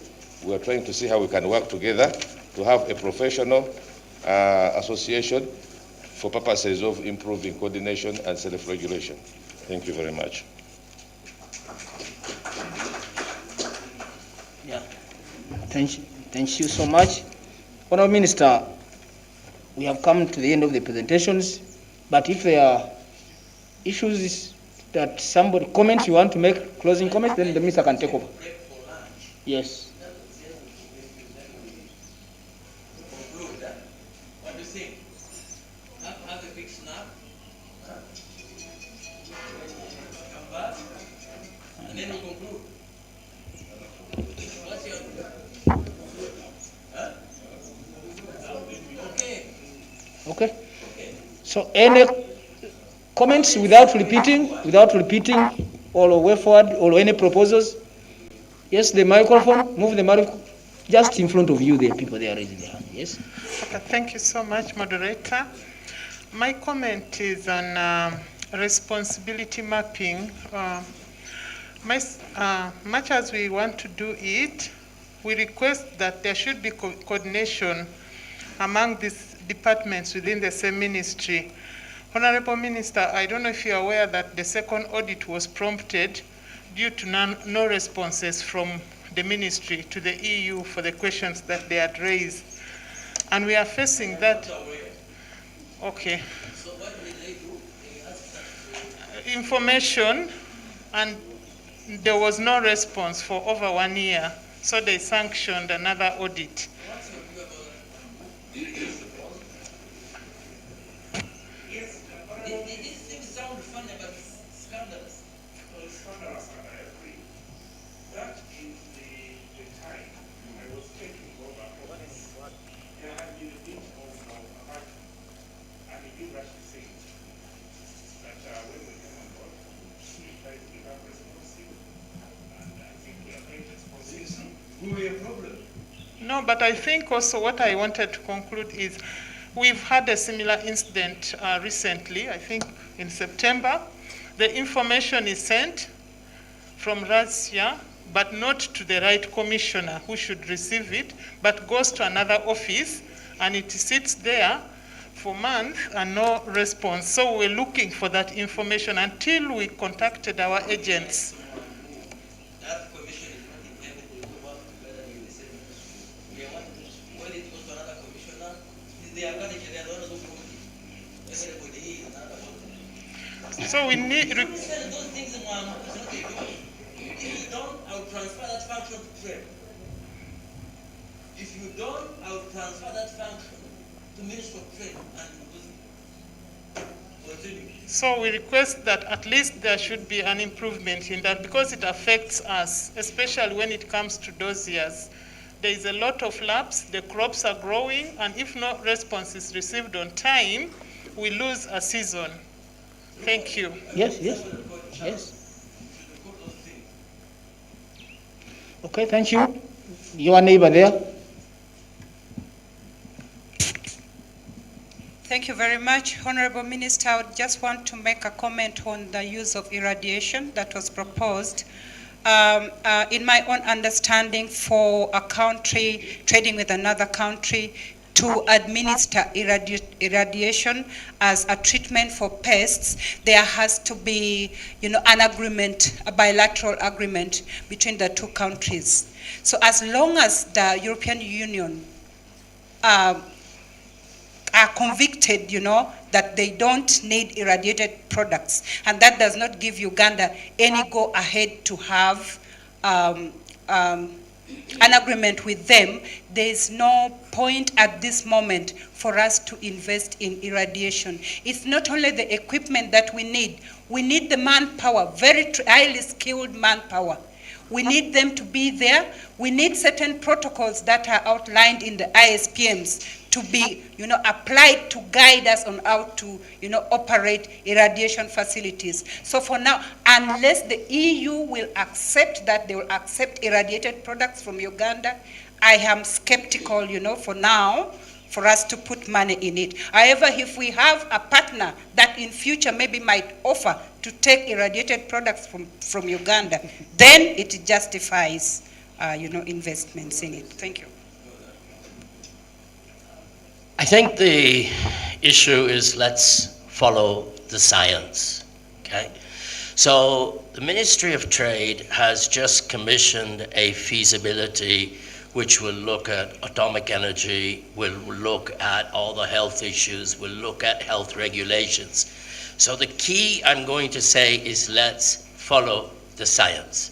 Let them come up with their report, and once they have come up with the report is not only to look at irradiation, but it is to look at alternative technologies for treatment. So they have got the mandate through UDC, Ministry of Trade. I believe you were supposed to respond by next week to the Office of the Prime Minister on where you are on the feasibility, so that we can actually have dates on when we can see the science. That's my response. I think it's science and economics. I'll just take it out. It is true. The market is clear from one point. We have seen that for some products that we are talking about, 80% of it goes to the EU market. So you don't need to spend a lot of money to do feasibility study. Rather spend that money trying to comply with the requirements of that. Yeah, so what's your view? What Mwambu said? Mwambu said which markets accept the irrigation process? Yeah. We have several markets which accept this. Which demand this. And like the Middle East, on agreement and prior information, we can have them irradiated. But we're also saying, sir, that we are not pushing that we must have this. It is just one of the options that we are studying so that it informs our decision. We are not hell-bent to have it. Thank you. Okay. Thank you. Yes, Brenda, you want to supplement your boss? Yes, sir. Yeah, the microphone is on. Thank you, sir. I just wanted to talk about the issue of communication. There's a procedure. Yes, introduce yourself. Oh, you can even stand, don't worry. Sir, my name is Brenda Chisingiri, Senior Agriculture Inspector, Phytosanitary. I just wanted to give to support what Esther said. There is an international protocol how countries should communicate on matters of plant protection. So countries are supposed to communicate to the heads of the national plant protection organizations. Now, apart from that, we find ourselves in a situation whereby certain countries prefer to communicate in other ways. For example, Russia. Russia prefers to communicate through the embassy, our embassy. So now when that communication comes to the embassy, it's sent to another commissioner. So the commissioner in charge takes long to receive that information. So we are saying that let's update the information with foreign affairs so they also communicate to the other countries. Because now we are receiving communication in different ways. Once it delays, Commissioner Mwambu also delays to react. But, yeah, of course, because about that. Because I believe Minister of Foreign Affairs should communicate to the PS, not to the Commission and the Ministry. But that one I think we shall resolve. Any other comment? So I'm told on this issue, before KK, on this issue of the radiation and whatever, I think trade and Mwambu and let's indeed look at what we need to do. Because why should we invest into something that does not give us any other advantage? In any case, it is going to be counterproductive. So I want that decision, because that was the main driver of the UAKF loan that you have been pursuing. So we need to have that quick decision. Yeah. You want to say something again, Madam? Yes, regarding fumigation. Right now, even as we speak, another interception has come in from India. Coffee beans, pigeon peas are being intercepted, and they are preferring methyl bromide. At WTO, countries are asking India to stop requesting countries to use methyl bromide, but it keeps doing that. So the grain sector is the one being really affected with issues of methyl bromide. You stop. Why do you keep these issues to yourselves? You are not policy makers. You have no capacity to engage the ambassador of India. Why do you bring it to our attention? We contact the Minister of Foreign Affairs. We engage. These are serious issues. So if you've received an interception for the coffee exports, what if this dialogue wasn't there for you to mention it? What's the problem, Mwambu? What's the problem? Why don't we alert? Because our trade is being affected. I think, Honorable Minister, let me very bold. We are here proud that coffee exports have gone up. She's telling you there's another red alert from India, and she has a reason. So why don't we now bilaterally engage India through foreign affairs? Go and firmly put our concerns to them through a diplomatic channel. But when you have information, you keep it to yourself. Are we helping our sector or what? Tell us, Mwambu, what's the problem? Now, Honorable Minister, let it not be like it is a Mwambu affair. I will be very bold. This matter was escalated. Commissioner Mayanja should be here. And the PS and ED of UCDA. I actually even proposed, can we find a mechanism within our budgets? Because this has not been a new thing. It's 3 years. It is wrong that we're discussing it now. Well, this has just come in this, when we are here actually. But you see, if we had solved it at that time as a priority, then this would not be arising. Where do you work from? I never see you. We shall resolve our issues, Mwambu. Yes, Honourable Minister, I can understand. Yes, okay. But maybe let us ask Fred, What's your role in all this? What's your role in all this? How do we, where do we stop? Where do you start? Or where do we build synergies together?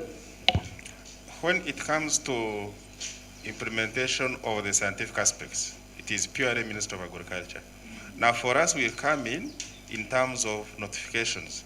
For example, if a country has introduced a new measure, they notify us because we're the National Notification Authority, and then we pass that information to the relevant government institution or the private sector.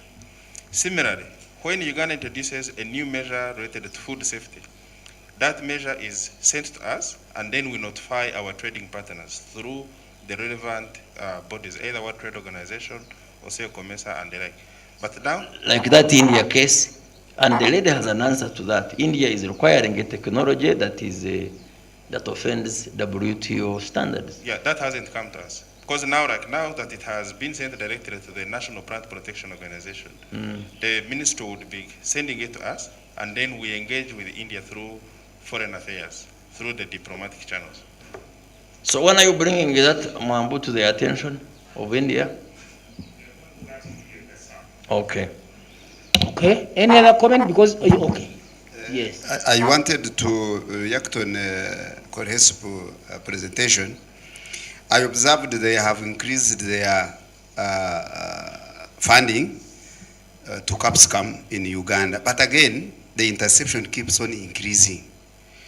I really wanted to understand if this intervention is going to where it's supposed to go, or to a wrong place. Secondly, I heard her saying they are going to look at producing this capsicum from a greenhouse. This means there will be few bourgeoisies who will be allowed to grow this, and this crop is for masses. This is better grown by our small farmers, because as a government, our people need the income. If we have to keep it to the few, that's why you see the flowers are grown by a few people who can manage the standards of greenhouses. So I think here government needs to have good negotiators with EU, because we have to negotiate on such a, because it is possible that hot pepper, it can be grown open space without anything, and you find you have control pests and they are not there. We had issues, we are growing it in Uganda, it was okay. But when it comes into people not being supported always in terms of extension, all the pests come. And of course, on the papers, we cannot have it organic because the pests like it, like human beings. So I would wanted to look at what are the solutions, why is the interception increasing with 25 million investment in 5 years by Koresp, and 10 million also by Koresp in the last 5 years. And the growing of pests is really, the interception are increasing in pests and chemicals residues. That's why, because they could be investing in a wrong place, as Mutahunga said, or some said. In Uganda, we do not have any, even one pack house that has European standards. We need to look at the infrastructure than investing only in human resource. I think there are grants which come and they demand not to invest in wrong infrastructure, and they want only to do training. So you cannot train people to produce for the product. You need it to reach at the final consumer in good state, we need also infrastructure. So this is where this dialogue should look at. We need support also in infrastructure, not only in training, because everybody coming here said, no, we cannot support UKK in terms of infrastructure. We want to train your farmers. But again, when you train my farmers, they are produced well. Where will they put this product? Okay, thank you. We have people online, but I see my sister once again to comment, but I think you should comment and exhaust because we need to move on. Yeah, thank you, KK, for your observations and questions. You talked about the ever increasing interceptions. I entirely agree with you. The support that is given by Collier CP is actually technical support. And remember that Uganda is not the only beneficiary of Collier CP. There are other 52 other countries. In all, there are about 53. So the millions of euros that Collier CP had in its hands is shared, with among these very many countries. And then also want to say that, it's our collective responsibility as stakeholders in that industry, to do our part well. If we do our part well, then you will definitely begin to see the interceptions reducing. The inspectorate or the competent authority does its part well. The private sector does its part well. And then the intermediaries also do their part well. Then, at the end of the day, the interceptions will definitely reduce. Your second part of the question touched on what I had mentioned, that there is a recommendation by the European Union under its legislation. You remember that the EU reviewed its plant health legislation. It took effect in 2019, December. It's the one that is operational. There's a guideline attached to it, a guideline for producing capsicum. It gives us 4 options. The first option talks about producing capsicum under a pest-free country. I did mention that Sub-Saharan Africa is not free of most of the capsicum pests, more so the false codling moth, and therefore that option number 1 goes. We can also not produce it in Uganda under a pest-free area. A pest-free area could be an area within the country which doesn't have the pest. We do not have such an area in Uganda. We can only produce it under a condition effectively that is confined.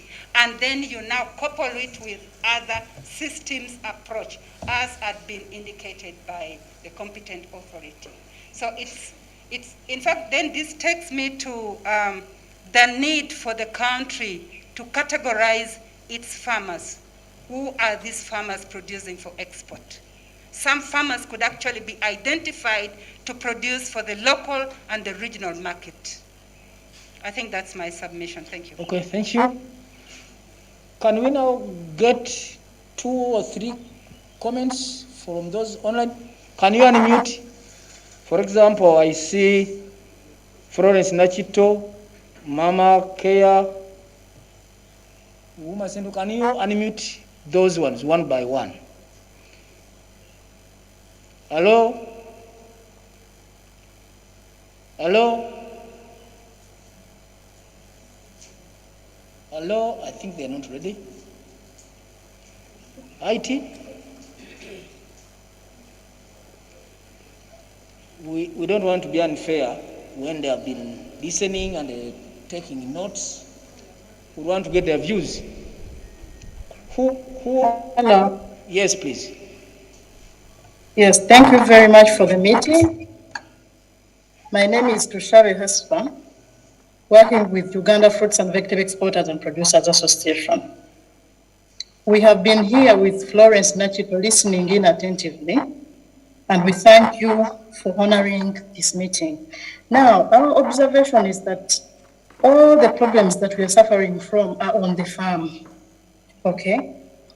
All the initiatives that have been tabled should be taken to the farm so that we deal with the pest issues and disease issues and other SPS issues on the farm.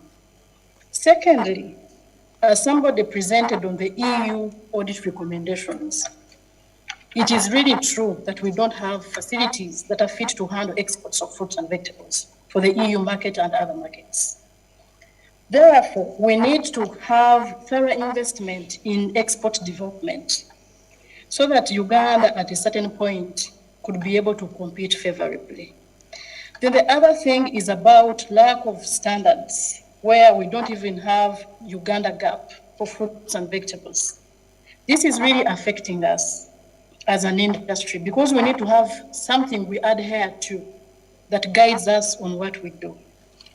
Then the other aspect is about the issue of packaging, Honorable Minister. When you look at the Ugandan package of fresh fruits and vegetables, you can actually see that people are exporting traditional medicine.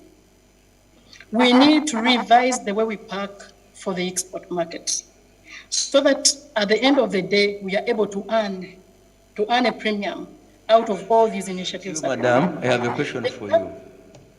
Then lastly, Madam. Hello. Yes, Honorable. Your packaging is not good, you say. Yes. Sachi? Isn't that the point you're saying, or you don't know that language? Honorable, that is the message I'm sending. So what is the problem? What's the problem there? Why is our packaging substandard?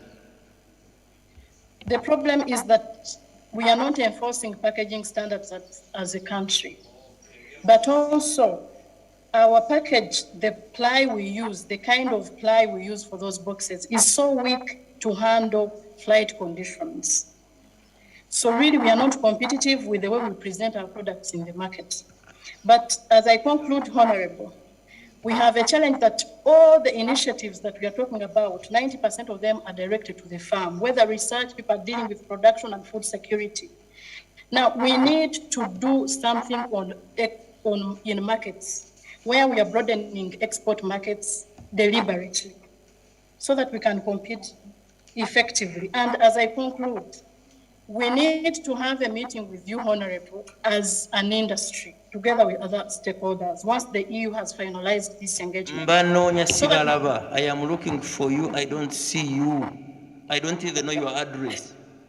I didn't know you came here. I've seen you today. Yes. You met me in the sauna, not in the dialogue. I didn't know that you were here.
So I'm not sure that I'm going to sell to that farmer. I know that I'm entitled because I signed the memorandum But if I take my produce, I carry the risk personally, individually. Hello? So practically, I think Hello? we need to meet you, Honorable Minister. Yes. Kindly repeat. We had lost you, but I was enjoying the lady, so you can as well build on the same. We lost the madam. Okay, do you hear me now? Yes. Yes. Start. Okay, Honorable Minister, the gap between Who are you? The top people, I'm Sentongo Umaru, a farmer, a commercial farmer from Mityana. Good. Yes, Honorable Minister, I feel that a farmer is completely vulnerable and voiceless and falling a victim of this whole procedure, because we are the base, or we are the core of this whole business, and if we do not exist, then the exporter will not exist. But I have a feeling that the communication between us and our top enforcers, like the ministry or even you, is too big. The gap is too big. If the ministry wants to reach us in our farms, in the fields, they actually have to pass through the exporter.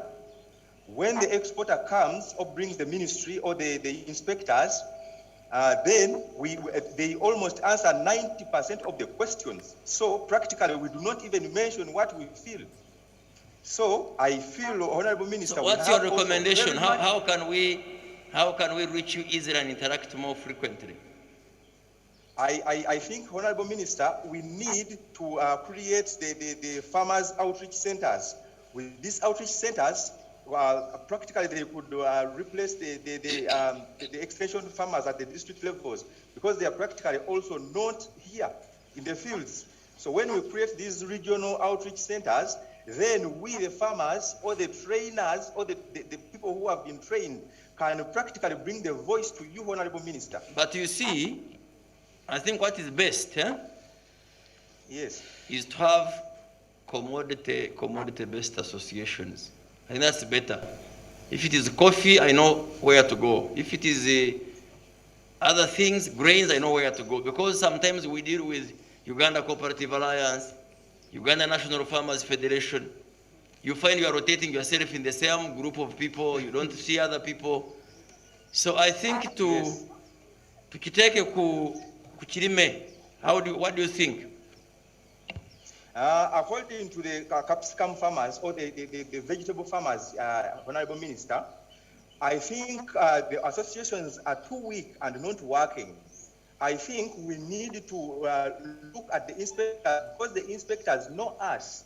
I mean, Brenda and Dr. Carroll and a few, I know them by person, Inspector Alex. They can identify farmers who are really legible. Those farmers who qualify can at least come and represent the other farmers and bring the voice directly to you through them. So in this, if they bring us on board, we can always report. Okay. So, Mwambonde and Madam, so do you have these farmer networks? How many are they? Because when they say capsicum farmers, see, these are farmers who for the EU market or for what? Educators? Honorable Minister, we have about 3,500 farmers growing capsicum. However, they vary per season because of a number of constraints. But with the current structure we've put in place of zonal inspectors, each zonal inspector will be in charge of these farmers. So why don't we encourage them then, per zone, to have a cooperative?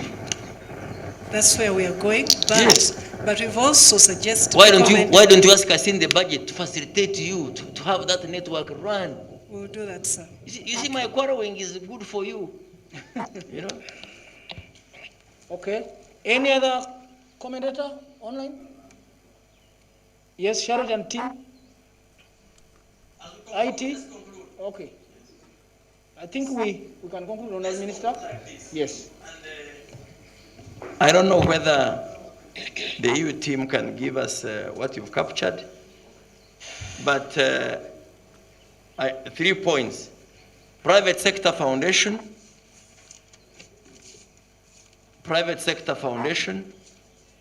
and the existing the farmers and associations present today, and the capsicum network, find a way of how you get together.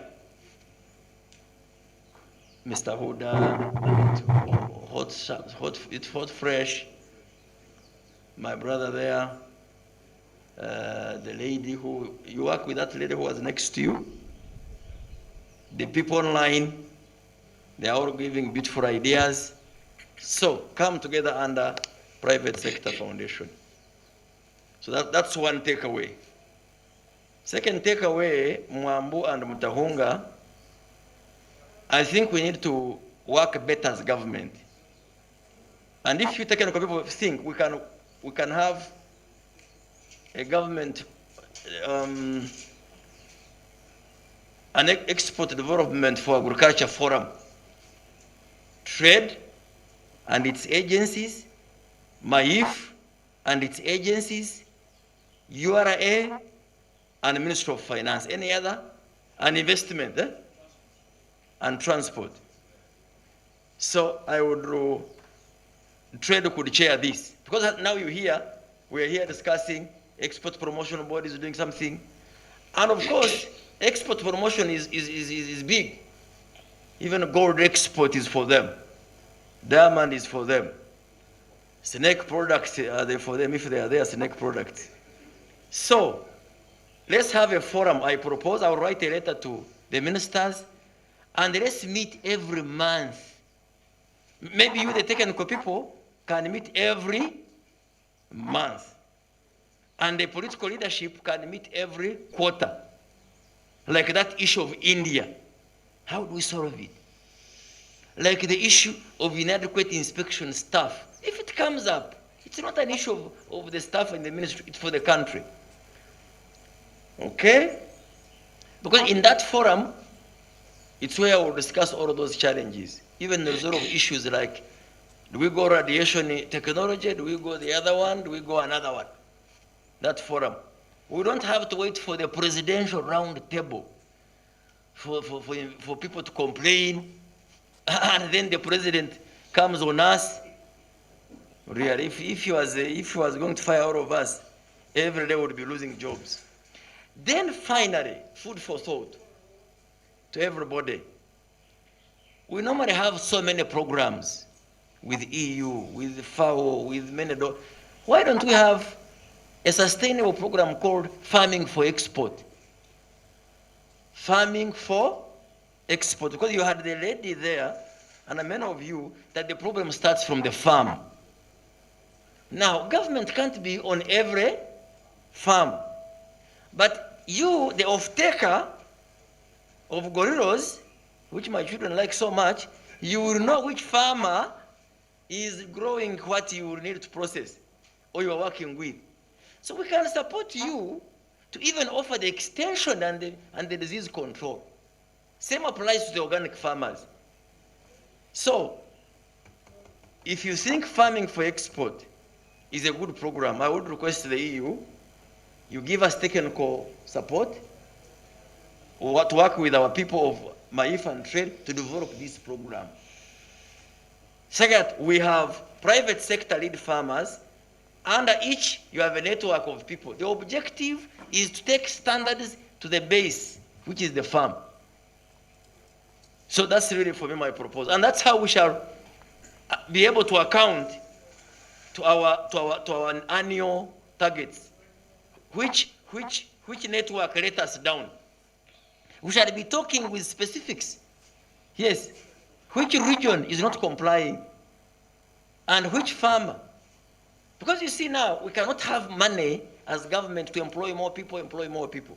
But I can argue and say that for me to perfect and increase my export standards, export to the EU market, from almost the negligible statistic to say 30%, I need this amount of money. And with this amount of money, I will fund 1,000 or 100 lead exporter farmers who will in turn reach on our behalf the farmers.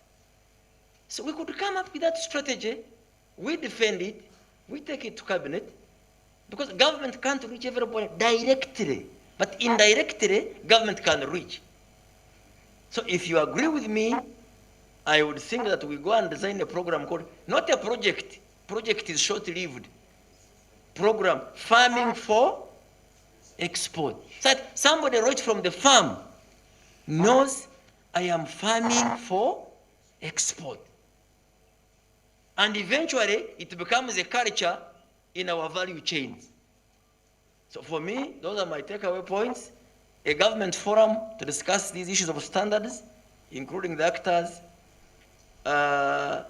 private sector foundation, and the entities present here to coordinate the existing agro-based exporters, EU to give us support on this program and also to help us on how we can build the capacity of organic farmers. So that's my summary. I don't know, Your Excellency, if you have something to add. Thank you.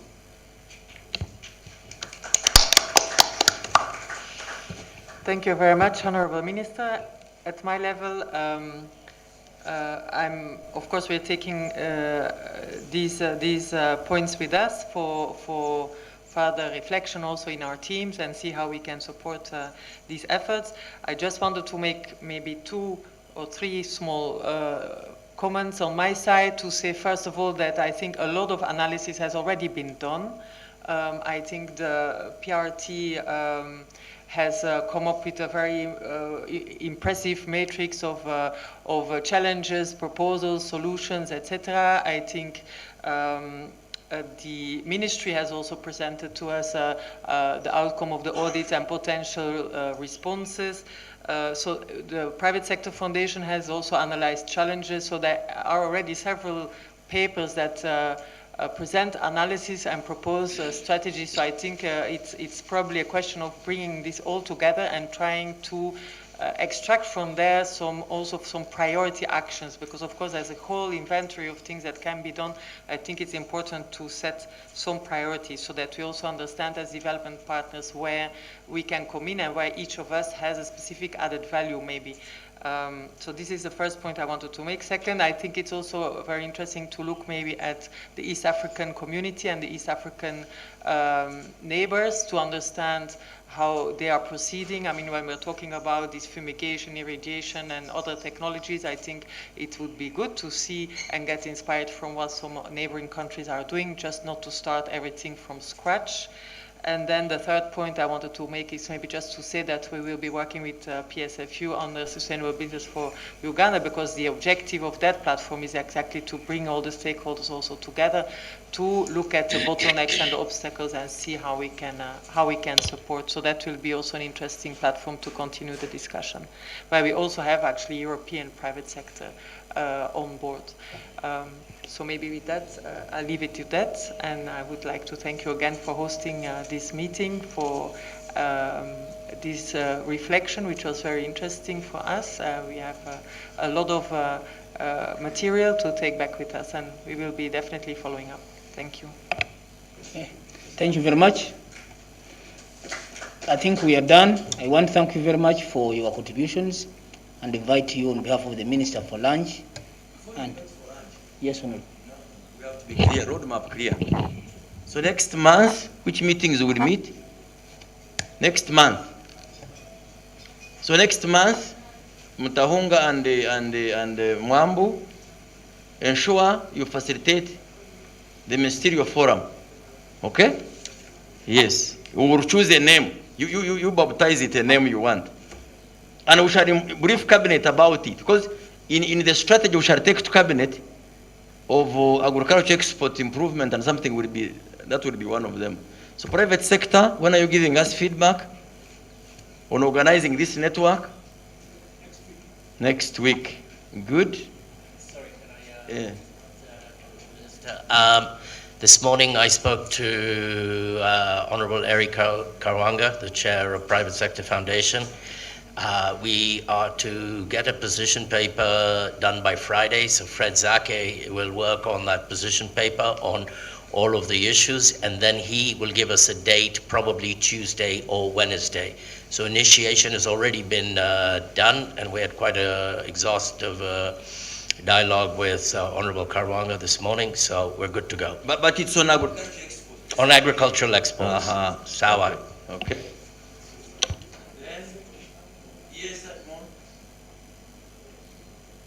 That's the commissioner for animals. When we talk agriculture, we forget animals.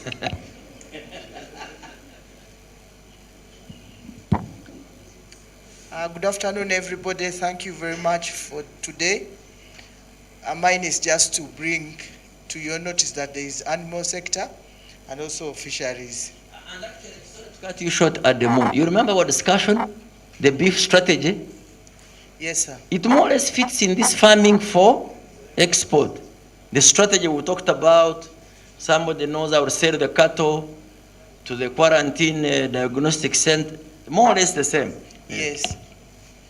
Do you want me to explain it? Yeah, please. Colleagues, what I want to explain is that there is an opportunity for us, if we're funded, to export cattle in spite of the existence of foot and mouth disease in our country, because we can do it. Our World Animal Health Organization provides standards which indicate that we can have a compartment, what we call a compartment, where we do sanitary standards or hygiene standards within that compartment, so that it meets the requirements of the importing country. And from that compartment, we can therefore export to fulfill the importing country, the desires of the importing country. So you would be very happy if such a fund is provided so that we are able to export beef and any other products of animals that are affected by FMD in spite of the existence of that disease in our country. It's quite amorphous and difficult right now in the circumstances that we have and the type of farming that we have, animal farming, to attain levels of cleanliness or sanitary levels of the nature that is required. So that's why we are proposing compartment levels. And these compartments can be validated or verified, evaluated by the EU, by visits, and then we take off from there exporting. We can have the rest of the country participating by cleaning out the animals into the export compartment, so that there will be an external area where we can have the animals coming in, they are vaccinated, and all those other things are done on them before they are admitted into the compartment. Thank you, sir.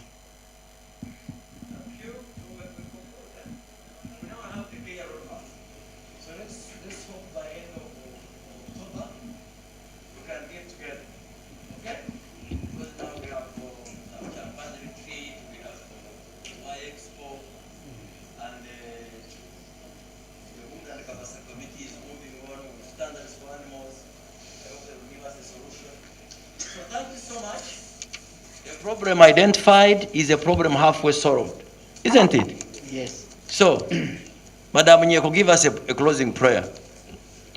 And also you pray for the food.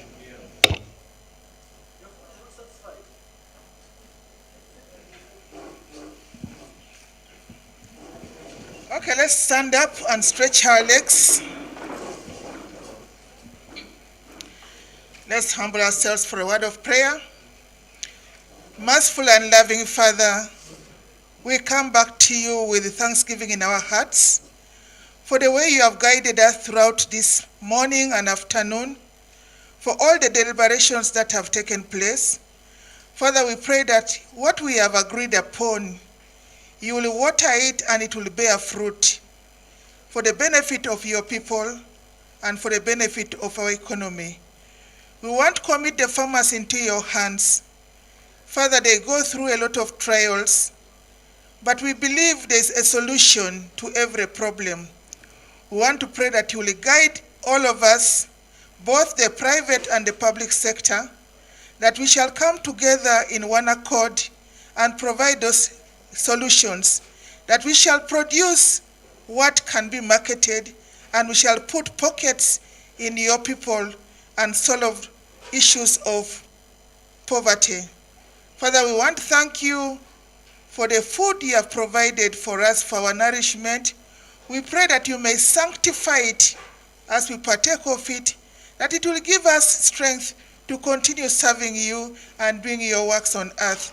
All this we ask through your Son, Jesus Christ our Lord. Amen.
you.